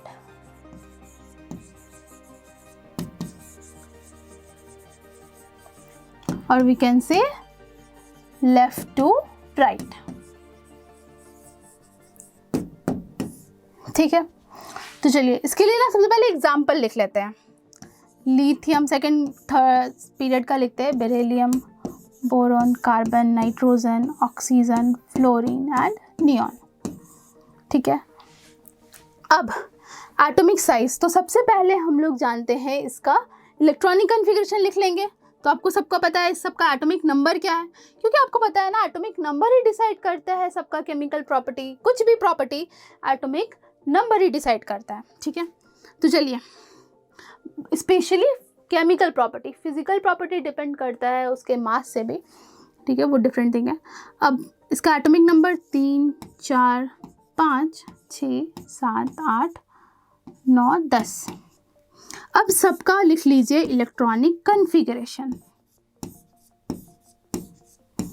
चलिए लिखिए, इसका क्या होगा 2,1, 2,2, 2,3, 2,4, 2,5, 2,6, 2,7 एंड 2,8।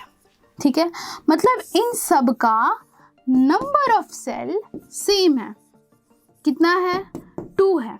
ठीक है, मतलब ये न्यूक्लियस है, सबके पास 2 सेल है। ठीक है, अब क्या डिफरेंट है यहाँ पे? तो डिफरेंट है आउटर मोस्ट में number of electron left to right बढ़ रहा है। तो देख लीजिए, पहले में तो 2 है सबके पास। अब लिथियम की बात करें तो इसके पास 1 है। अब बेरिलियम की बात करें, कंपेयर करेंगे तो ज़्यादा अच्छे से क्लियर होगा। अब बेरिलियम में आउटर मोस्ट में 2 इलेक्ट्रॉन है। तो अब क्या होगा ना, हम लोग लेफ्ट टू राइट जाते हैं तो न्यूक्लियर पावर बढ़ता है, मतलब न्यूक्लियर चार्ज जिसको बोलते हैं। ठीक है, न्यूक्लियर चार्ज इंक्रीज होता है। क्या है न्यूक्लियर चार्ज? मतलब न्यूक्लियस का पावर। क्योंकि देखिए, हम लोग लिथियम से बेरिलियम जब आए तो यहाँ पे नंबर ऑफ इलेक्ट्रॉन बढ़ गया, यानी कि अब न्यूक्लियस, ठीक है, न्यूक्लियस में हमको पता है कि अभी भी इसके पास अंदर में 4 प्रोटॉन है। ठीक है, तो न्यूक्लियस क्या कर रहा है? इलेक्ट्रॉन को अट्रैक्ट करेगा। क्योंकि यहाँ पे नंबर ऑफ इलेक्ट्रॉन बढ़ गया है ना, तो वो ज़्यादा अट्रैक्ट करेगा। तो ज़्यादा अट्रैक्ट करेगा तो एटम का साइज क्या होगा? डिक्रीज होगा ना। अब उसी तरह से बात करें ऑक्सीजन की, तो ऑक्सीजन में आप देखेंगे कि आउटर मोस्ट में कितने इलेक्ट्रॉन है? और है 6 इलेक्ट्रॉन है। तो यानी कि न्यूक्लियस क्या कर रहा है? इसका न्यूक्लियस का पावर बढ़ रहा है। क्यों? क्योंकि ये अब 6 इलेक्ट्रॉन को अट्रैक्ट कर रहा है अपने साथ। तो यानी कि ये एटम का साइज डिक्रीज होने लगेगा, छोटा होने लगेगा। इसका रीजन क्या है? क्योंकि यहाँ पे न्यूक्लियर चार्ज बढ़ रहा है। न्यूक्लियर चार्ज क्यों बढ़ रहा है? क्योंकि number of electron outermost shell में बढ़ रहा है। क्योंकि आपको पता है नंबर ऑफ सेल, डिस्टेंस तो सबका सेम है, तो यानी कि ज़्यादा अट्रैक्ट करेगा। और यही रीज़न है कि एटॉमिक साइज डिक्रीज होता है जब भी हम लोग लेफ्ट टू राइट जाते हैं पीरियोडिक टेबल में। ठीक है, along the period I hope clear हो गया होगा आपका। अब बात करते हैं टॉप टू बॉटम का।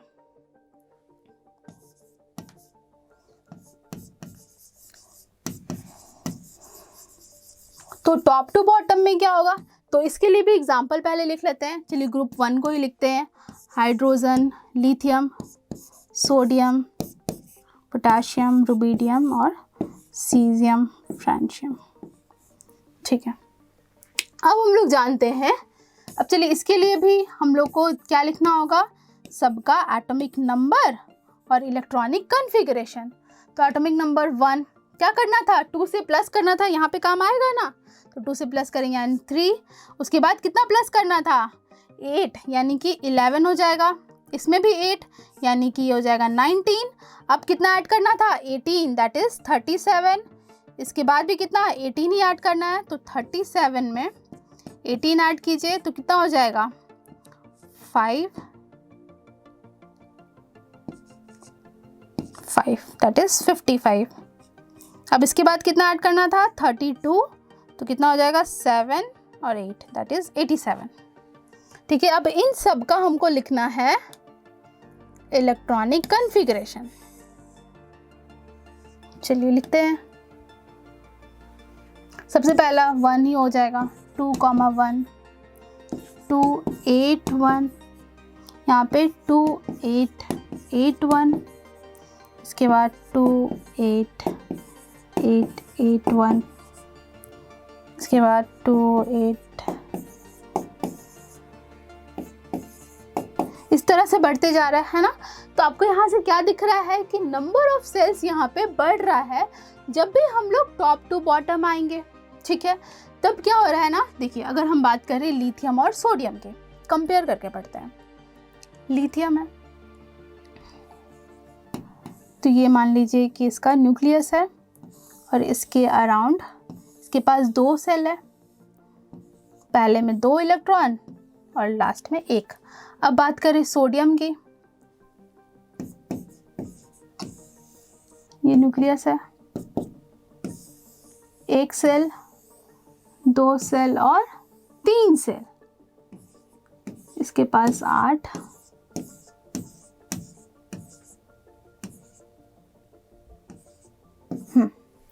तो जब भी हम लोग टॉप टू बॉटम आ रहे हैं ना, क्योंकि नंबर ऑफ सेल इंक्रीज कर रहा है, तो देखिए न्यूक्लियस का आउटर मोस्ट इलेक्ट्रॉन डिस्टेंस यहाँ पे बढ़ गया है ना, तो ज़्यादा अट्रैक्ट नहीं कर पाएगा, यानी कि यहाँ पे एटम का जो साइज है वो इंक्रीज होने लगेगा जब भी हम लोग टॉप टू बॉटम आएंगे।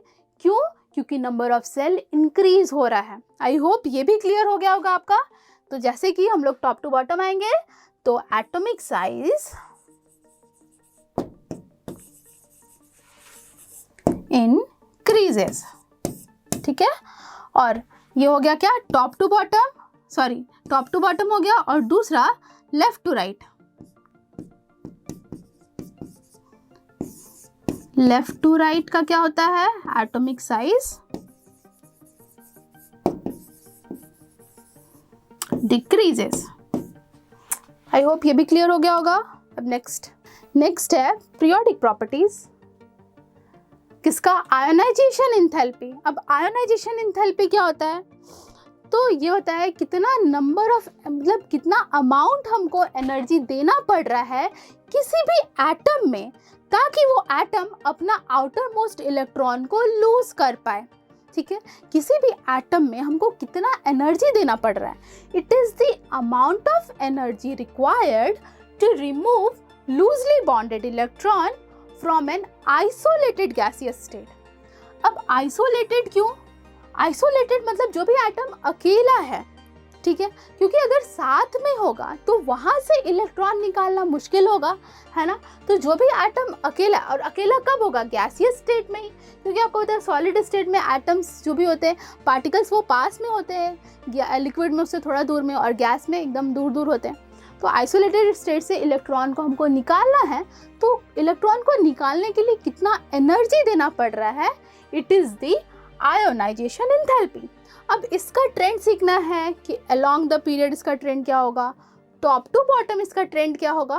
तो चलिए जानते हैं। तो लेट सपोज पहले स्टार्ट करते हैं अलोंग द पीरियड।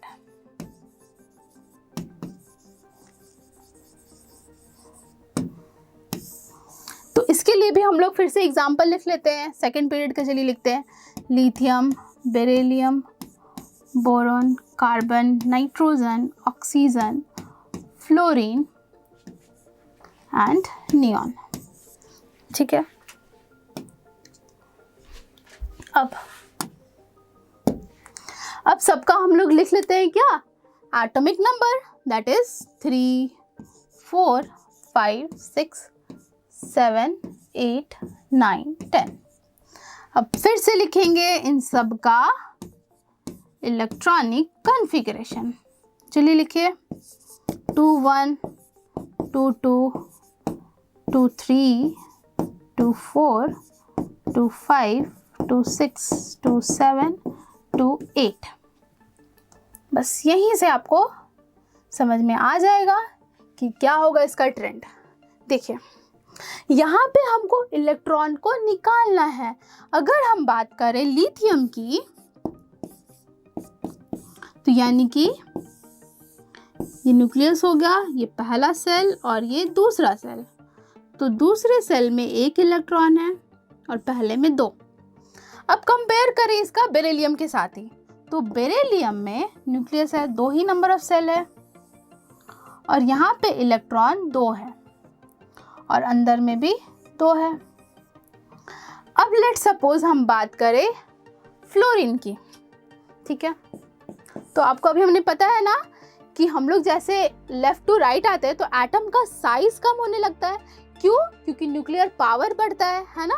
तो चलिए इसको छोटा ही साइज का एटम बनाते हैं। इसके पास 2 इलेक्ट्रॉन हो गया और आउटर मोस्ट में 7 इलेक्ट्रॉन, ठीक है। अब इन सब में से हमको इलेक्ट्रॉन को निकालना है। इलेक्ट्रॉन को निकालने के लिए हमें एनर्जी देना है। तो आपको बताना है कि किसमें एनर्जी हमको ज़्यादा देना पड़ेगा। इसमें देना पड़ेगा ज़्यादा, इसमें या फिर इसमें। तो आपको पता है जितने भी मेटल्स होते हैं, एस ब्लॉक सारे मेटल्स हैं, है ना। डी ब्लॉक में भी मेटल्स हैं। इधर पी ब्लॉक में आते हैं तो मेटलॉइड्स, नॉन मेटल्स आते हैं, है ना। तो जितने भी मेटल्स हैं ना, इनका प्रॉपर्टी होता है इलेक्ट्रॉन को लूज करना, है ना। They are electropositive in nature, हम ऐसा भी कहते हैं। क्यों? क्योंकि देखिए ये एक इलेक्ट्रॉन अपना लूज करेगा तो ये इनर्ट गैस कन्फिग्रेशन अचीव कर लेगा एक लूज करने से ही। तो यानी कि इसको एक इलेक्ट्रॉन लूज करना इसका टेंडेंसी ही है, इसीलिए इसको हम कम भी एनर्जी देंगे तो ये अपना इलेक्ट्रॉन लूज कर देगा आसानी से। अब यहाँ पे अगर हम बात करें तो क्योंकि एटम का जो साइज है वो थोड़ा कम है एज कम्पेयर टू लिथियम, तो साइज कम होने का क्या रीज़न है कि न्यूक्लियस पावर ज़्यादा है।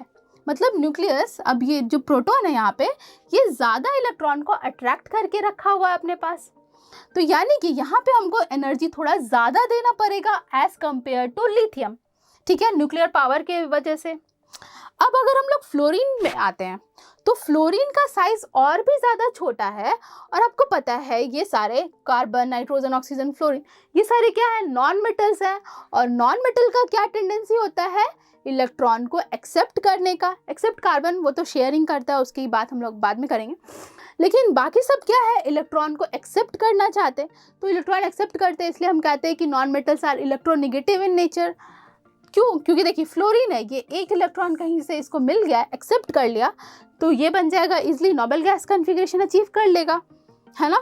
और क्योंकि यहाँ पे न्यूक्लियर पावर बहुत ज़्यादा है ना, तो ये इलेक्ट्रॉन को, मान लीजिए कि इसमें से तो ऐसे ही आपको पता है कि नॉन मेटल्स इजीली अपना इलेक्ट्रॉन लूज नहीं करता है।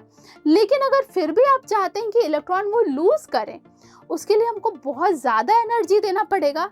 यानी कि हम लोग जब भी लेफ्ट टू राइट जाएंगे पीरियोडिक टेबल में, तो आयोनाइजेशन एंथैल्पी क्या होगा? बढ़ेगा। मतलब हमको ज़्यादा एनर्जी देना पड़ेगा। लेट्स सपोज अगर देखिए लिथियम है, आयोनाइजेशन एनर्जी तब जाकर क्या हो रहा है? वो भी आइसोलेटेड स्टेट में, क्योंकि जब वो अकेला रहेगा तभी इलेक्ट्रॉन्स उसका लूज गेन करेगा। देखिए तो Li प्लस और ये एक इलेक्ट्रॉन लूज कर गया, ठीक है। ये हो गया आयोनाइजेशन एनर्जी कि कितना एनर्जी हमको देना पड़ रहा है इसके इलेक्ट्रॉन को रिमूव कराने के लिए। तो यहाँ पे एनर्जी हमको कम देना पड़ेगा as compare to fluorine. Fluorine में हमको ज़्यादा देना पड़ेगा। तो हम यहाँ से क्या लिख सकते हैं? लिख सकते हैं ना कि left to right ionization potential increases, ठीक है। आई होप ये क्लियर हो गया होगा आपको अच्छे से। अब बात करते हैं top to bottom.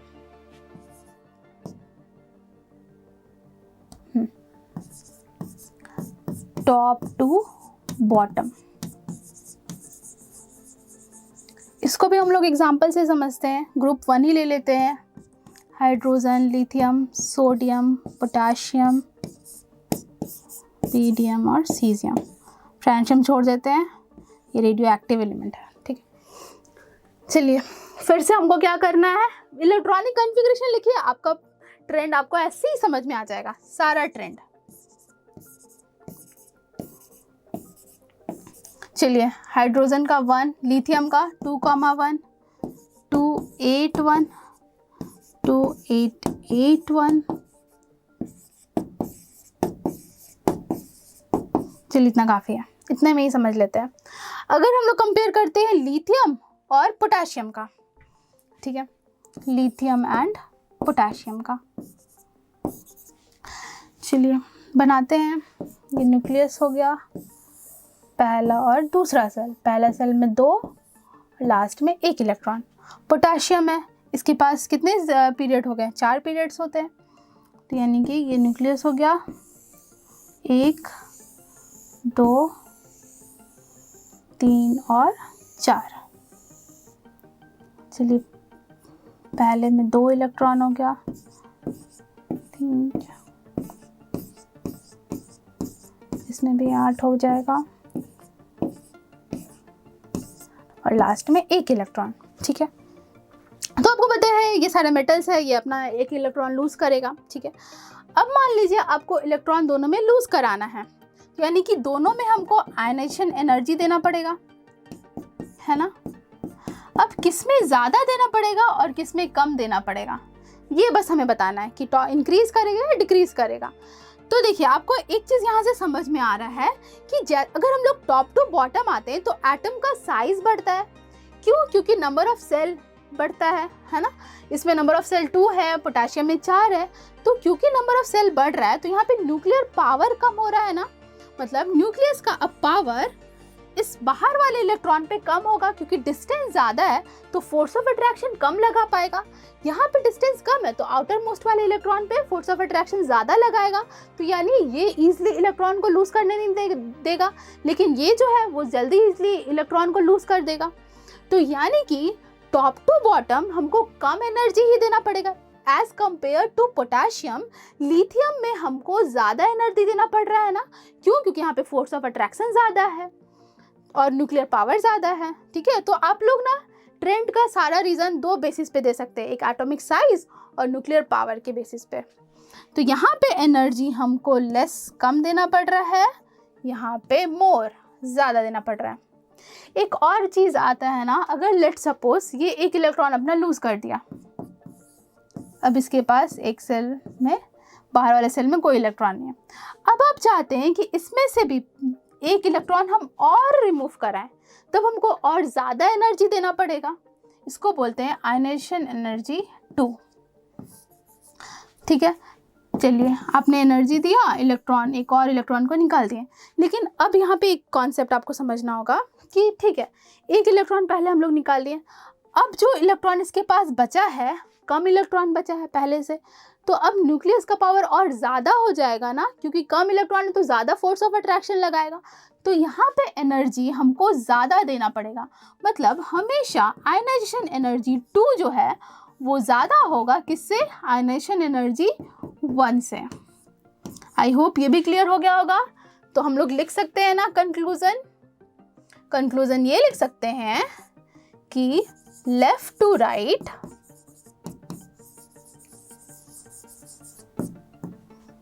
Ionization enthalpy क्या होता है, और second top to bottom ionization enthalpy, वो भी हम लोग यहाँ पे अभी जनरल ट्रेंड सीख रहे हैं। तो क्या हो रहा था, लेफ्ट टू राइट जा रहे थे तो क्योंकि एटम का साइज कम हो रहा था, न्यूक्लियर पावर बढ़ने की वजह से आयोनाइजेशन एंथैल्पी क्या हो रहा था, इंक्रीज हो रहा था, मतलब ज़्यादा एनर्जी देना पड़ेगा। तो हम लोग लिखेंगे आयोनाइजेशन एंथैल्पी इंक्रीजेस। लेकिन टॉप टू बॉटम क्योंकि नंबर ऑफ सेल बढ़ रहा था तो एटम का साइज बढ़ रहा था, तो न्यूक्लियर पावर कम हो गया। तो ये रीज़न है कि ionization enthalpy top to bottom क्या होगा, डिक्रीज होगा। और एक चीज़ मैं आपको यहाँ पे बता दूँ, एक ट्रिक जैसा समझ लीजिए कि आपको एग्जाम में थोड़ा हेल्प हो जाए, कि ये जो ट्रेंड है ना आयनाइजेशन एंथैल्पी का, सेम ट्रेंड होगा इलेक्ट्रॉन एफिनिटी का भी और इलेक्ट्रोनेगेटिविटी का भी। ठीक है, ये एक नोट करके आप लोग लिख लीजिए। चलिए अब हम लोग नेक्स्ट देखते हैं। तो चलिए स्टूडेंट्स, अब हम लोग जानते हैं इलेक्ट्रॉन एफिनिटी के बारे में। इलेक्ट्रॉन एफिनिटी क्या होता है, तो जब भी हम चाहते हैं किसी एटम में इलेक्ट्रॉन को ऐड कराना, तो अब किसी एटम में इलेक्ट्रॉन को ऐड कराना है तो यहाँ पे भी हमको चाहिए आइसोलेटेड गैसियस स्टेट, क्योंकि कोई भी एटम अकेला कब रहता है, गैसियस स्टेट में ही, क्योंकि वो दूर दूर रहते हैं एटम्स। ठीक है, अगर हम चाहते हैं किसी एटम में इलेक्ट्रॉन को ऐड कराना, तो जिस भी एटम को इलेक्ट्रॉन का रिक्वायरमेंट होगा, ठीक है, लेट सपोज फ्लोरीन की बात करते हैं, तो फ्लोरीन के पास 1 इलेक्ट्रॉन की रिक्वायरमेंट है, क्योंकि उसके आउटर मोस्ट में 7 इलेक्ट्रॉन है, मतलब उसको एक इलेक्ट्रॉन कहीं से मिल जाएगा तो वो स्टेबल हो जाएगा, न्यून की तरह बिहेव करने लगेगा। तो यानी कि वो अब स्टेबल हो गया ना, तो स्टेबल होने के बाद वो बहुत सारा एनर्जी रिलीज करेगा। ऐसा क्यों? क्योंकि आप सबको पता है, ये फंडामेंटल है कि stability is inversely proportional to energy. मतलब जो जितना ज़्यादा स्टेबल होगा उसके पास एनर्जी कम होगा, यानी कि वो बहुत सारा एनर्जी अपना रिलीज कर दिया, चलो दे दिया। क्यों? क्योंकि वो अब स्टेबल बन गया है। जैसे कि आप स्टूडेंट्स हैं, आपके पास बहुत ज़्यादा एनर्जी है लेकिन आप स्टेबल तो नहीं है, अभी इधर उधर दिमाग लगाते रहते हैं, काम करते हैं, तोड़ फोड़ करते रहते हैं। क्यों? क्योंकि आपके पास एनर्जी है लेकिन स्टेबिलिटी अभी नहीं आई है। लेकिन अब जैसे जैसे आगे मतलब एज आपका बढ़ेगा, आप स्टेबल बनेंगे, आप लाइफ में कुछ अचीव कर लेंगे, स्टेबिलिटी आ जाएगी, तो आपके पास एनर्जी कम रहेगा उस टाइम, है ना। तो बस यही फंडा है। तो यहाँ पे आप देखेंगे कि क्लोरीन एटम है तो इसका एटॉमिक नंबर 17 होता है, ये हो गया इलेक्ट्रॉनिक कन्फिग्रेशन। तो क्लोरीन के पास 17 प्रोटॉन है और 17 इलेक्ट्रॉन है, ठीक है, इलेक्ट्रॉन मूव कर रहे हैं। अब इसमें एक इलेक्ट्रॉन हम इसमें ऐड कराएं, मतलब आप देखेंगे इलेक्ट्रॉन सिंपली ऐड हो गया, इसमें आ गया है इसके सेल में, ठीक है। तो अब ये क्या बन गया? स्टेबल बन गया, नोबेल गैस कन्फिग्रेशन अचीव कर लिया, 288 हो गया, यानी कि ये बहुत सारा एनर्जी रिलीज करेगा। अब चलिए इसका भी हम लोग ट्रेंड्स जान लेते हैं along the period, top to bottom. सबसे पहले बात करते हैं अलोंग द पीरियड।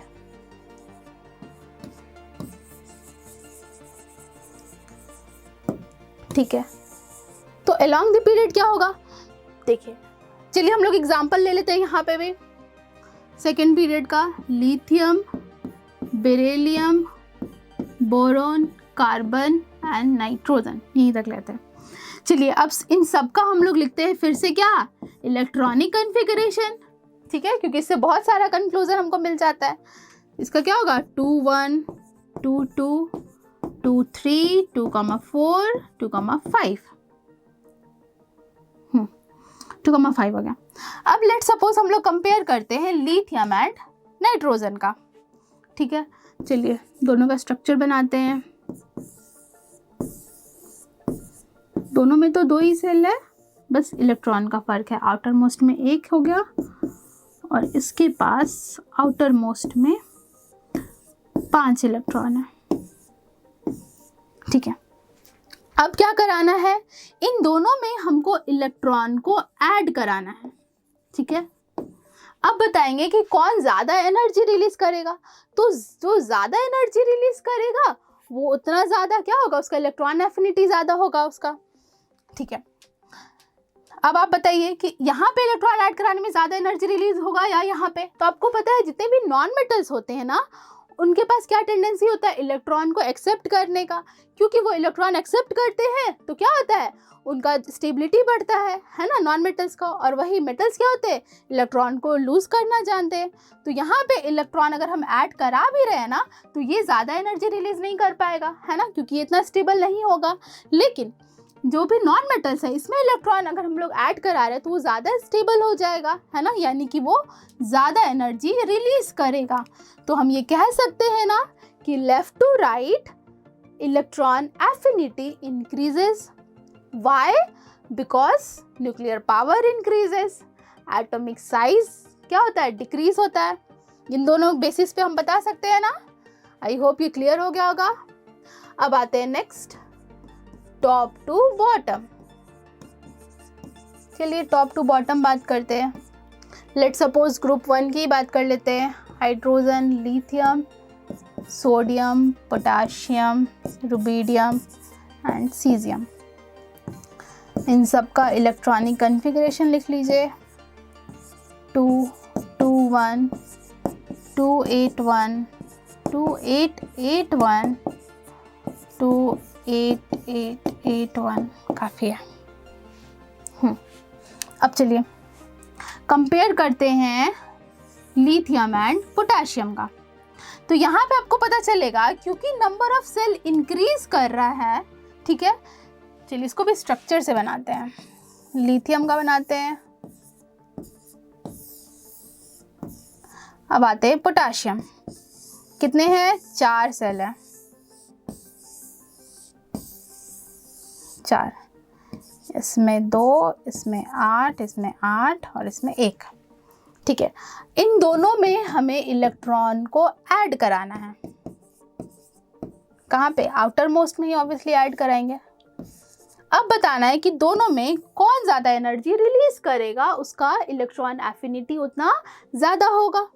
देखिए, क्योंकि यहाँ पे लिथियम का साइज छोटा है तो इलेक्ट्रॉन अगर हम ऐड करा रहे हैं ना, तो न्यूक्लियस का पावर, क्योंकि यहाँ डिस्टेंस कम है तो ये ज़्यादा अट्रैक्ट करेगा। मतलब यहाँ पे न्यूक्लियर पावर, न्यूक्लियर पुल ज़्यादा है, तो यानी कि ये क्या करेगा, ये ज़्यादा अमाउंट ऑफ एनर्जी रिलीज करेगा एज कम्पेयर टू दिस। क्योंकि इलेक्ट्रॉन यहाँ ऐड हो भी जाता है तो न्यूक्लियस से इतना दूर है ना ये आउटर मोस्ट, कि इसका फोर्स ऑफ अट्रैक्शन बहुत नेग्लिजिबल, बहुत कम होगा, है ना। तो वो जल्दी इसको एक्सेप्ट नहीं कर पाएगा। ठीक है, आ गया है तो एक्सेप्ट करेगा, बट इसका न्यूक्लियर पुल कम है। यही कारण है कि ये ज़्यादा एनर्जी रिलीज नहीं करेगा। क्यों? क्योंकि ये इतना स्टेबल नहीं हुआ। बस स्टेबिलिटी वाला ही रीज़न यहाँ पे भी। तो हम क्या बोलेंगे, top to bottom electron affinity जो है वो डिक्रीज कर रहा है। Why? Because nuclear pull decrease कर रहा है, या फिर एटॉमिक साइज इंक्रीज हो रहा है ना। क्योंकि छोटा है तो ज़्यादा जल्दी अट्रैक्ट कर रहा है यानी कि स्टेबल बन रहा है, तो ये ज़्यादा एनर्जी रिलीज करेगा as compare to potassium.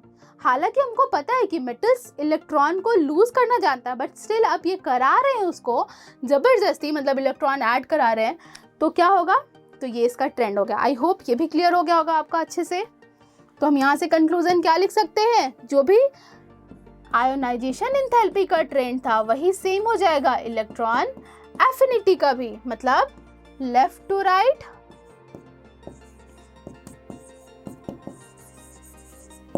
Electron affinity क्या हो रहा था, इंक्रीज करेगा, एंड टॉप टू बॉटम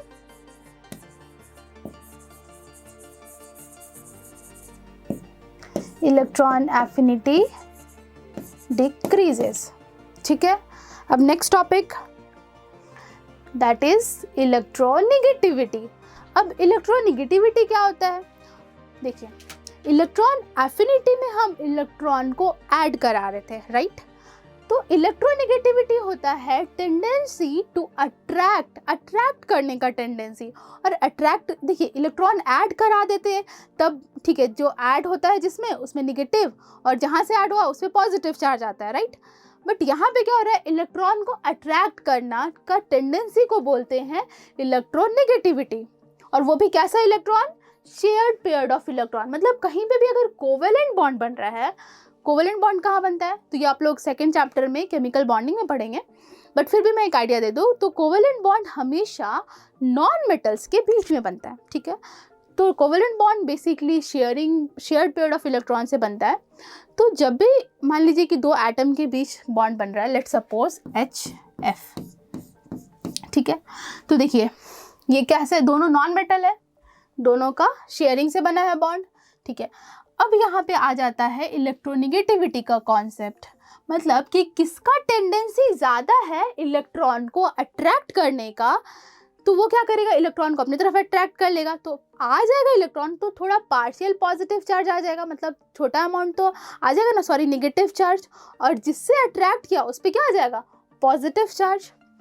क्योंकि फ्लोरीन का इलेक्ट्रोनेगेटिविटी सबसे ज़्यादा है, जितने भी periodic टेबल में जितने भी एलिमेंट्स हैं ना, सबसे ज़्यादा अगर पूछा जाए इलेक्ट्रोनेगेटिविटी किसका है, तो वो किसका है, फ्लोरीन का है, राइट। तो अब आपको पूछा जाए कि कौन ज़्यादा अट्रैक्ट करेगा इलेक्ट्रॉन को, तो ऑब्वियसली फ्लोरीन करेगा, क्योंकि इसका टेंडेंसी ज़्यादा है इलेक्ट्रॉन को अट्रैक्ट करने का। और इसका रीज़न ये भी है ना कि जो साइज़ में छोटा है वो इलेक्ट्रॉन को तो ज़्यादा अट्रैक्ट करेगा, है ना, जो एज़ कम्पेयर टू साइज़ में जो बड़ा है। तो बस यही बात है। तो इस पर क्या हो जाएगा, पार्शियल नेगेटिव चार्ज, इस पर पार्शियल पॉजिटिव चार्ज। चलिए लेट्स सपोज यहाँ पे दो एटम है, ठीक है, एक छोटा एटम है, एक बड़ा एटम है, ठीक है, और ये इलेक्ट्रॉन लेट्स सपोज यहाँ सेंटर पे से रखा गया है, ठीक है। मतलब यहाँ से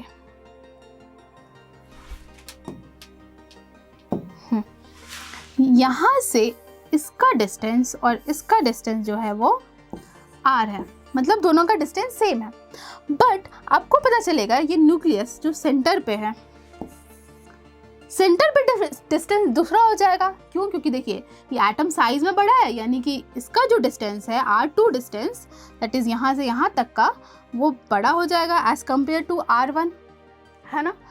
तो डिस्टेंस ज़्यादा होने के वजह से यहाँ पे डिस्टेंस कम है, तो ये इलेक्ट्रॉन को जल्दी अट्रैक्ट करेगा, है ना।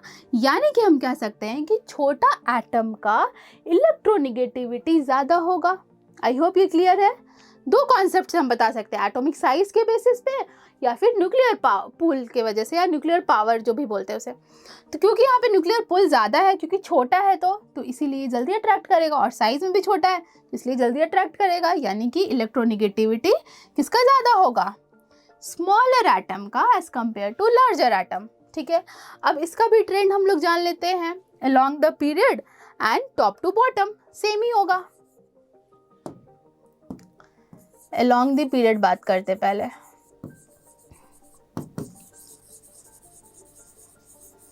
तो अलोंग द पीरियड क्या हो रहा था? एटम का साइज क्या होता है? डिक्रीज होने लगता है, मतलब न्यूक्लियर पुल बढ़ता है। तो न्यूक्लियर पुल अगर बढ़ रहा है तो इलेक्ट्रॉन को ज़्यादा अट्रैक्ट करेगा, है ना। तो हम कह सकते हैं left to right electronegativity increases, right. अब नेक्स्ट टॉप टू बॉटम।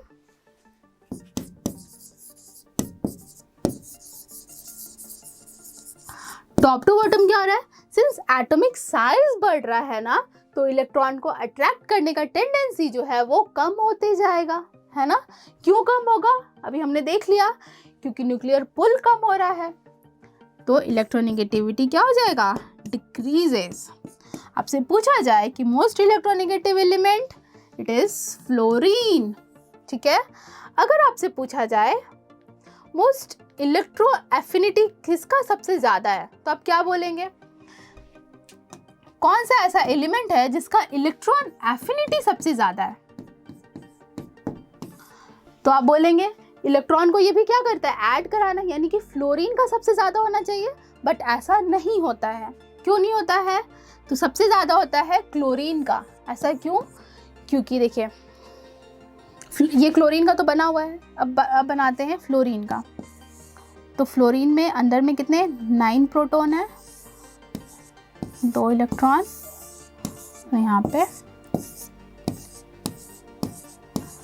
पहले सेल में 7 इलेक्ट्रॉन।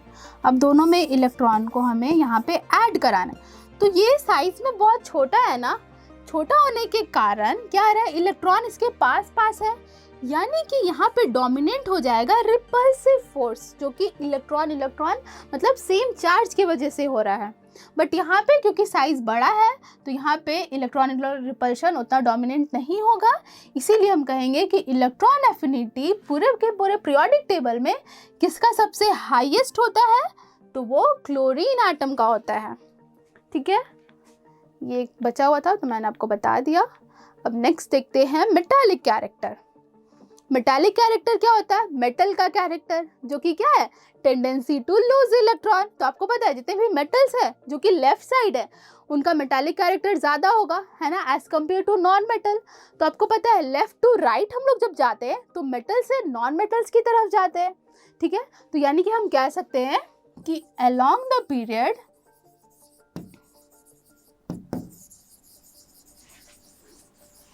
क्या हो रहा है? मेटालिक कैरेक्टर डिक्रीज होगा, क्योंकि नॉन मेटल हो रहा है ना। तो नॉन मेटल का टेंडेंसी इलेक्ट्रॉन को लूज करना तो नहीं होता है, इलेक्ट्रॉन को एक्सेप्ट करना होता है।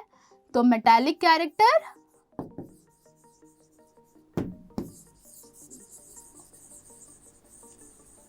क्या हो जाएगा?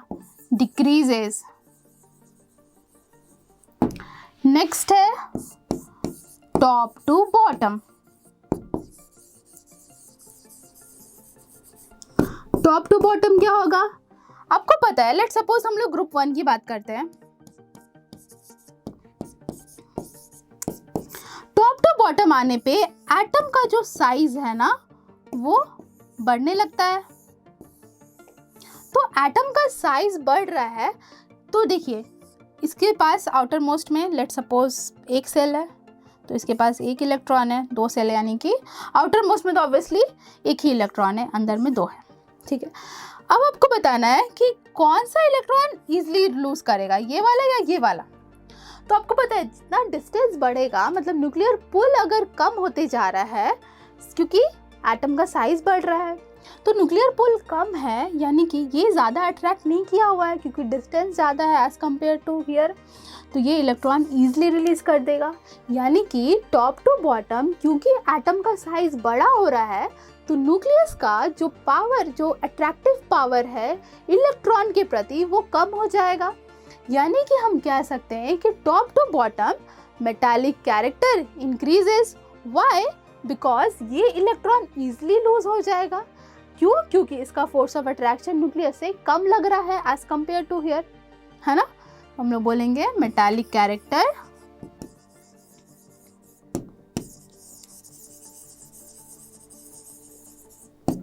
इंक्रीजेस।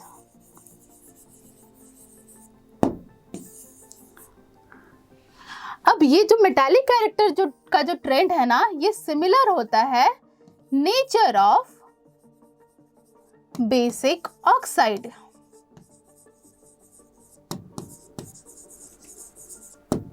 ऐसा क्यों? क्योंकि देखिए मेटल्स क्या है, इलेक्ट्रॉन को लूज करते हैं ना, बॉन्ड फॉर्म करते हैं। अगर मान लीजिए मेटल का रिएक्शन हो रहा है ऑक्सीजन के साथ, तो पता है मेटल ऑक्साइड बनाएगा।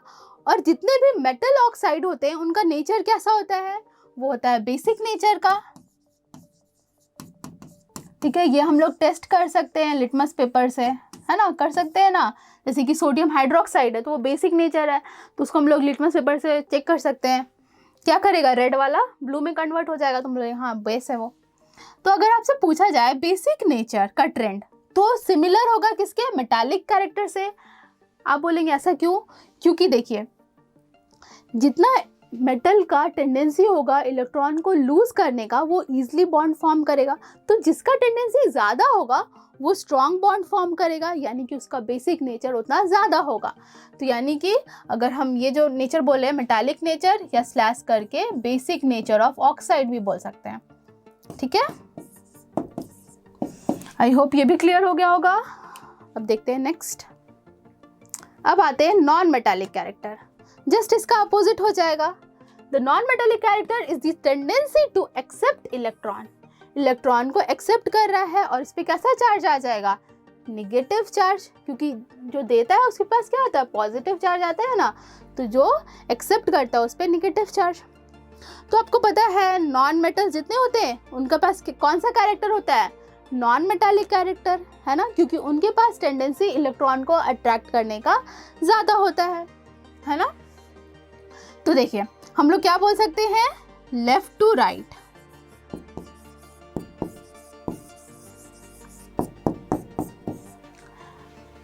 Non metallic character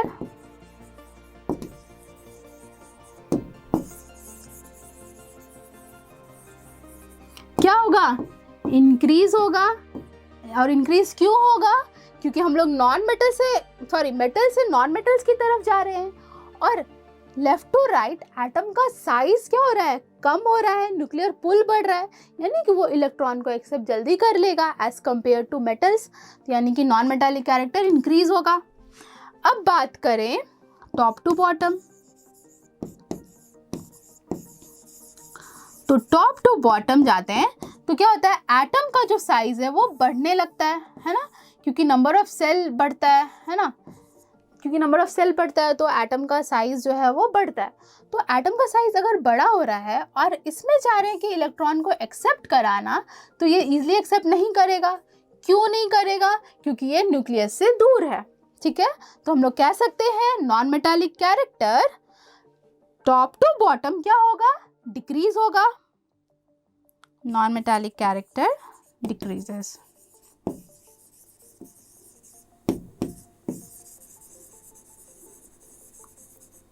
decreases. I hope ये कॉन्सेप्ट भी क्लियर होगा। अगर आपसे पूछ दे एसिडिक नेचर ऑफ ऑक्साइड, तो वो सिमिलर होगा किसके? नॉन मेटालिक कैरेक्टर से। जैसे बेसिक नेचर था ना, वैसे ही acidic nature of oxide. Non metallic के जितने भी ऑक्साइड्स होते हैं ना, जैसे कि NO2, कार्बन है तो CO2, SO2, SO3, ये सब नॉन मेटल्स के ऑक्साइड्स हैं और इनका नेचर कैसा होता है, एसिडिक नेचर होता है। ये हम लोग acid base and salt chapter में पढ़ेंगे, बट स्टिल आपको ये पता होना चाहिए ये एसिडिक नेचर। तो एसिडिक नेचर किसका ज़्यादा होगा, जिसका नॉन मेटालिक कैरेक्टर ज़्यादा है, तो ये सेम ट्रेंड हो जाएगा जैसे मेटालिक वाले में हुआ था।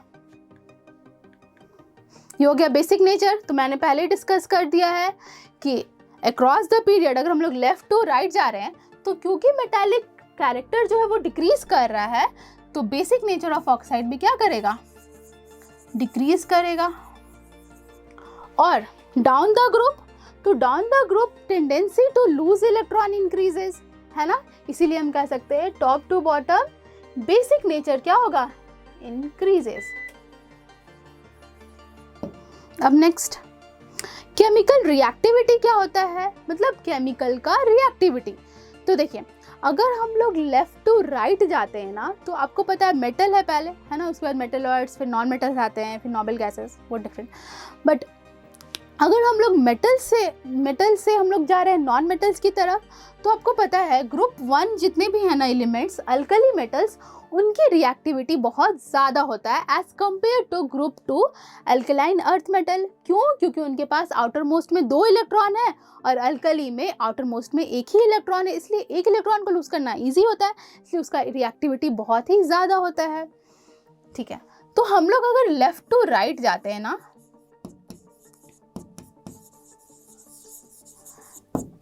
तो केमिकल रिएक्टिविटी जो है वो पहले क्या होगा, डिक्रीज होता है।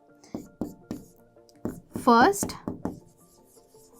डिक्रीजेस कहाँ तक, 4 तक, ठीक है, मतलब 1 से वैलेंसी 4 तक क्या हो रहा है, केमिकल रिएक्टिविटी डिक्रीज करेगा। लेकिन उसके बाद क्या हो रहा है, नाइट्रोजन, ऑक्सीजन, फ्लोरीन, वो फ्लोरीन का भी रिएक्टिविटी बहुत ज़्यादा है क्योंकि टेंडेंसी टू एक्सेप्ट इलेक्ट्रॉन बहुत ज़्यादा है।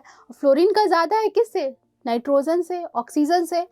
तो हम लोग अब बोल सकते हैं कि first decreases and then valency 5 से 7 तक क्या होता है, इंक्रीज होगा। केमिकल रिएक्टिविटी नोबल गैसेस का तो नहीं हो सकता क्योंकि वो रिएक्टिव है ही नहीं। तो ये हो गया लेफ्ट टू राइट का ट्रेंड। अब बात करें top to bottom, top to bottom बात करें तो केमिकल रिएक्टिविटी किसका ज़्यादा किसका कम होगा। तो लेट सपोज हम लोग बात करते हैं मेटल्स की, ठीक है, तो जितने भी मेटल्स हैं ना, क्योंकि हम लोग टॉप टू बॉटम जाते हैं तो एटम का साइज जो है वो बढ़ने लगता है क्योंकि नंबर ऑफ सेल्स बढ़ते हैं। ठीक है, तो यानी कि मेटल्स का क्या टेंडेंसी होता है, इलेक्ट्रॉन को लूज करने का। तो जितना साइज एटम का बड़ा होगा वो इजीली इलेक्ट्रॉन को लूज कर पाएगा क्योंकि वहाँ पे न्यूक्लियर पुल कम लग रहा है उसको। यानी कि हम कह सकते हैं टॉप टू बॉटम मेटल्स का क्या होगा, इंक्रीज करेगा, इंक्रीजेस। बट यही चीज अगर हम लोग नॉन मेटल की बात करें तो नॉन मेटल में क्या है, नॉन मेटल का होता है टेंडेंसी इलेक्ट्रॉन को अट्रैक्ट करने का। और आपको ये पता है कि जो एटम छोटा होगा एज कंपेयर टू जो एटम बड़ा है, ठीक है, अब मान लीजिए इलेक्ट्रॉन को अट्रैक्ट करना है तो छोटा वाला इजीली अट्रैक्ट करेगा। क्यों, क्योंकि उसका साइज छोटा है तो न्यूक्लियर पुल उसको ज़्यादा लगेगा। यानी कि अगर साइज बढ़ेगा तो हम लोग कह सकते हैं कि केमिकल रिएक्टिविटी नॉन मेटल का डिक्रीज होने लगेगा, डिक्रीजेस। आई होप ये क्लियर हो गया होगा आपका। अब आते हैं नेक्स्ट, ठीक है, लेफ्ट टू राइट वो आ गया, इसी में एडजस्ट हो गया। अब आते हैं oxidizing nature and reducing nature. Oxidizing nature क्या होता है, ये सिमिलर है किसके, ऑक्सीडाइजिंग एजेंट के, और reducing nature similar to reducing agent. अब ऑक्सीडाइजिंग एजेंट क्या होता है, एजेंट आप ये समझ लीजिए कि जैसे टिकट एजेंट होता है तो दूसरे का टिकट काटता है जनरली, तो ऑक्सीडाइजिंग एजेंट मतलब दूसरे को ऑक्सीडाइज करेगा और खुद क्या होगा, रिड्यूस होगा। ठीक है, oxidizing agent oxidizes other and reduces itself is called as oxidizing agent। और जस्ट अपोजिट हो जाएगा रिड्यूसिंग एजेंट। ये क्या करेगा? It reduces other but oxidizes itself is called as reducing agent। ठीक है, अब आपको ये कॉन्सेप्ट तो क्लियर होगा। इट सेल्फ रिड्यूस मतलब खुद ये रिड्यूस करेगा। रिड्यूस करना मतलब इलेक्ट्रॉन को एक्सेप्ट करेगा, है ना। ऑक्सीडेशन रिडक्शन क्या होता है, ये कॉन्सेप्ट आपको क्लियर है? पहले ये जानना जरूरी है, ऑक्सीडेशन एंड रिडक्शन। ऑक्सीडेशन क्या होता है? Loss of electron, tendency to lose electron. और रिडक्शन क्या होता है? Gain of electron. ठीक है, तो ऑक्सीडाइजिंग नेचर क्या होता है? जो कि खुद रिड्यूस हो, मतलब खुद इलेक्ट्रॉन को एक्सेप्ट करे। ठीक है, तो कौन इलेक्ट्रॉन को एक्सेप्ट करता है? नॉन मेटल, है ना। तो हम ये कह सकते हैं कि लेफ्ट टू राइट हम लोग जब जाते हैं तो हम लोग मेटल से नॉन मेटल की तरफ बढ़ते हैं। यानी कि नॉन मेटल्स का टेंडेंसी क्या होता है? इलेक्ट्रॉन को एक्सेप्ट करने का ज़्यादा होता है। यानी कि हम कह सकते हैं reducing nature left to right क्या होगा? इंक्रीज होगा, इंक्रीजेस। अब टॉप टू बॉटम बस यही कॉन्सेप्ट हो जाएगा यहाँ पे कि एटम का साइज क्योंकि बढ़ रहा है तो न्यूक्लियर पुल कम होते जाएगा बड़ा एटम का। यानी कि छोटा एटम रहेगा तो वो इलेक्ट्रॉन को इजीली अट्रैक्ट कर पाएगा ना, यानी कि मतलब इजीली ऐड कर पाएगा, मतलब जल्दी रिड्यूस हो जाएगा। यानी कि हम कह सकते हैं top to bottom since atomic size increases then oxidizing nature will decrease. ठीक है, ये दोनों क्लियर है। अब आते हैं रिड्यूसिंग नेचर। तो रिड्यूसिंग नेचर किसका होता है? मेटल्स का होता है। क्यों? क्योंकि मेटल्स के पास टेंडेंसी होता है इलेक्ट्रॉन को लूज करने का, है ना। ये क्या करता है? ऑक्सीडाइजेज इटसेल्फ, मतलब इसका इलेक्ट्रॉन का लॉस कराएगा खुद का और दूसरे को रिड्यूस करता है। हमको पता है जैसे सोडियम, तो सोडियम क्या करता है? खुद क्या हो रहा है? ये ऑक्सीडाइज हो रहा है और ये इलेक्ट्रॉन दे रहा है ताकि ये दूसरे को रिड्यूस करा पाए। अब दूसरे को इलेक्ट्रॉन ऐड कराने में हेल्प कर रहा है, यानी कि सोडियम क्या है? रिड्यूसिंग एजेंट है। तो अब रिड्यूसिंग एजेंट अगर हम बात करें अक्रॉस द पीरियड,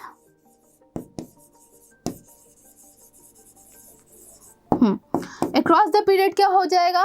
क्योंकि हम लोग मेटल से नॉन मेटल की तरफ जा रहे हैं तो नॉन मेटल का तो टेंडेंसी नहीं होता ऑक्सीडाइज होने का, वो तो रिड्यूस होता है।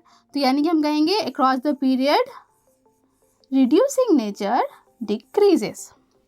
अब बात करें टॉप टू बॉटम,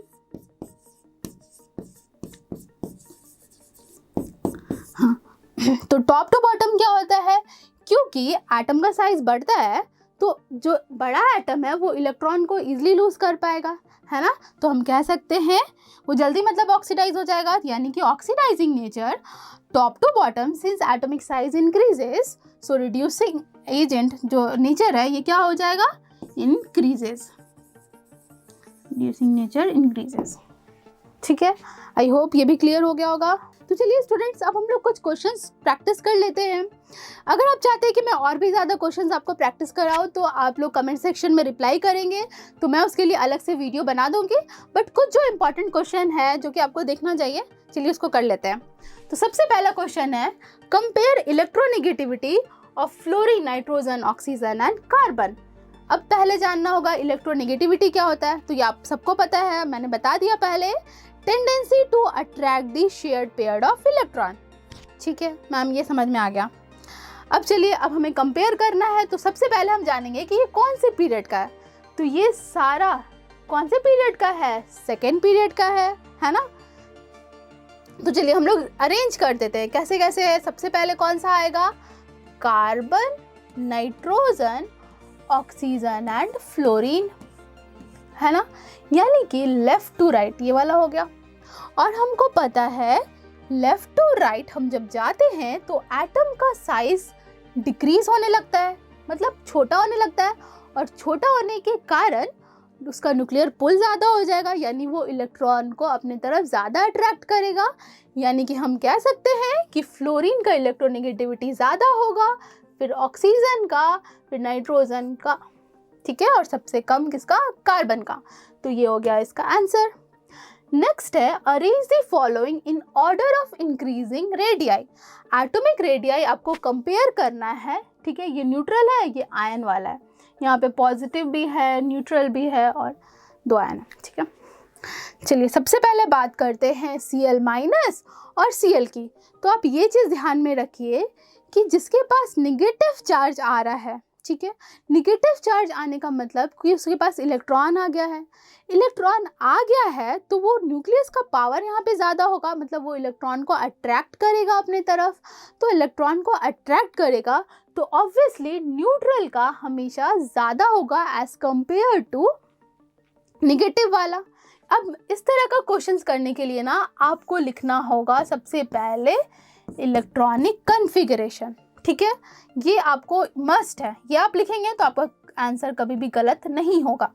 आपको पता है इसके पास 18 अब हो गया, मतलब ठीक है 17 इसका एटॉमिक नंबर अगर हम लिखे तो एक इलेक्ट्रॉन ऐड हुआ मतलब 18 हो गया, अब दैट इज़ 288 हो गया, क्लोरीन का 287, क्योंकि इसके आउटर मोस्ट में 8 इलेक्ट्रॉन, एक इलेक्ट्रॉन ज़्यादा हो गया मतलब न्यूक्लियर पोल ज़्यादा बढ़ गया, यानी कि हम कहेंगे Cl जो है इसका साइज ज़्यादा है एज कम्पेयर टू Cl-, ठीक है।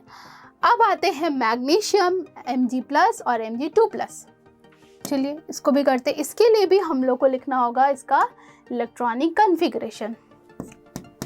सबसे पहले मैग्नीशियम का लिखते हैं Mg+ और Mg2+। मैग्नीशियम का एटॉमिक नंबर 12 होता है, 282, यहाँ पे हो जाएगा 281 और ये हो जाएगा 28। सबसे पहले आप देखिएगा कि क्योंकि यहाँ पे नंबर ऑफ सेल बस 2 है और यहाँ पे नंबर ऑफ सेल कितना है 3 है, तो जिसका नंबर ऑफ सेल कम है तो वो तो एटम छोटा ही होगा, है ना। तो Mg2+ साइज में सबसे छोटा होगा, क्यों, क्योंकि इसके नंबर ऑफ सेल कम है। अब इन दोनों में कंपेयर करेंगे आउटर मोस्ट इलेक्ट्रॉन से, क्योंकि यहाँ पे नंबर ऑफ इलेक्ट्रॉन ज़्यादा है तो ये ज़्यादा अट्रैक्ट करेगा इलेक्ट्रॉन को, यानी कि उसका साइज कम हो जाएगा, है ना। तो उसके बाद Mg और उसके बाद Mg+1, ये हो गया एटॉमिक साइज का ऑर्डर। आई होप ये क्लियर हो गया होगा। अब नेक्स्ट है कंपेयर आयनिक साइज इन सब का। तो ये सब भी सेम पीरियड को ही बिलोंग कर रहे हैं, है ना। कौन से पीरियड, 3rd पीरियड को। अब एक चीज आपको यहाँ पे दिखेगा कि इन सब का नंबर ऑफ इलेक्ट्रॉन सेम है। लेट्स सपोज सोडियम की बात करें Na+, इसमें क्या हो जाएगा 28, है ना, एक इलेक्ट्रॉन लूज कर गया। मैग्नीशियम 2+ है, दैट इज इसमें भी 28 हो गया। अब बात करें क्लोरीन 17 होता है, मतलब +7 ये लूज किया, यानी कि इसके बाद भी 28 हो गया। अब सिलिकॉन +4, यानी कि 8, 284 होता है तो 4 लीज कर दिया, यानी कि इन सब के पास नंबर ऑफ इलेक्ट्रॉन सेम है। अब इसका बताना है कि इसका साइज एक्चुअली हम लोग को कंपेयर करना है। तो हम लोग कैसे कंपेयर करेंगे, हम लोग इसको कंपेयर कर सकते हैं इसके नंबर ऑफ प्रोटॉन से, क्योंकि जिसका नंबर ऑफ प्रोटॉन ज़्यादा होगा तो वो ज़्यादा अट्रैक्ट करेगा, तो उस एटम का साइज छोटा हो जाएगा, है ना। तो चलिए हम लोग को बताना है इन सब में नंबर ऑफ प्रोटॉन किसका ज़्यादा है। तो ऑब्वियसली क्लोरीन का सबसे ज़्यादा है, उसके बाद सिलिकॉन का, क्योंकि इसके पास कितना है 17 प्रोटॉन है, इसमें 14 है, इसमें 12 है, इसमें 11 प्रोटॉन है। तो चलिए ऑर्डर ऑफ प्रोटॉन पहले लिखते हैं। प्रोटॉन तो क्लोरीन का ज़्यादा है, सिलिकॉन का, फिर मैग्नीशियम का, उसके बाद सोडियम का। ये किसका ऑर्डर हो गया, ऑर्डर ऑफ किसका हो गया, ये प्रोटॉन का। तो नंबर ऑफ प्रोटॉन क्लोरीन में ज़्यादा है तो क्लोरीन ज़्यादा अट्रैक्ट करेगा, यानी कि उसका साइज कम हो जाएगा। तो एटॉमिक साइज का जस्ट अपोजिट हो जाएगा order, that is sodium. Sodium क्या हो जाएगा, साइज में सबसे बड़ा हो जाएगा। उसके बाद सोडियम के बाद मैग्नीशियम, उसके बाद सिलिकॉन, उसके बाद क्लोरीन। ये था एटॉमिक रेडियाई कंपेयर, ठीक है। आई होप आपको अच्छे से समझ में आया होगा। तो चलिए स्टूडेंट्स, आज का क्लास हमारा यहीं ख़त्म होता है, the periodic table. I hope आप सबको अच्छे से समझ में आया होगा। अगर फिर भी कोई डाउट रहता है तो आप कमेंट सेक्शन में पूछ सकते हैं। और स्टूडेंट्स, अगर अभी तक आपने मिधा गुरु को लाइक, शेयर और सब्सक्राइब नहीं किया है तो अभी लाइक करें, अपने दोस्तों के साथ शेयर करें और सब्सक्राइब करना और बेल आइकन को भी हिट करना ना भूलें। अब मिलते हैं अगले वीडियो में, तब तक के लिए बाय बाय।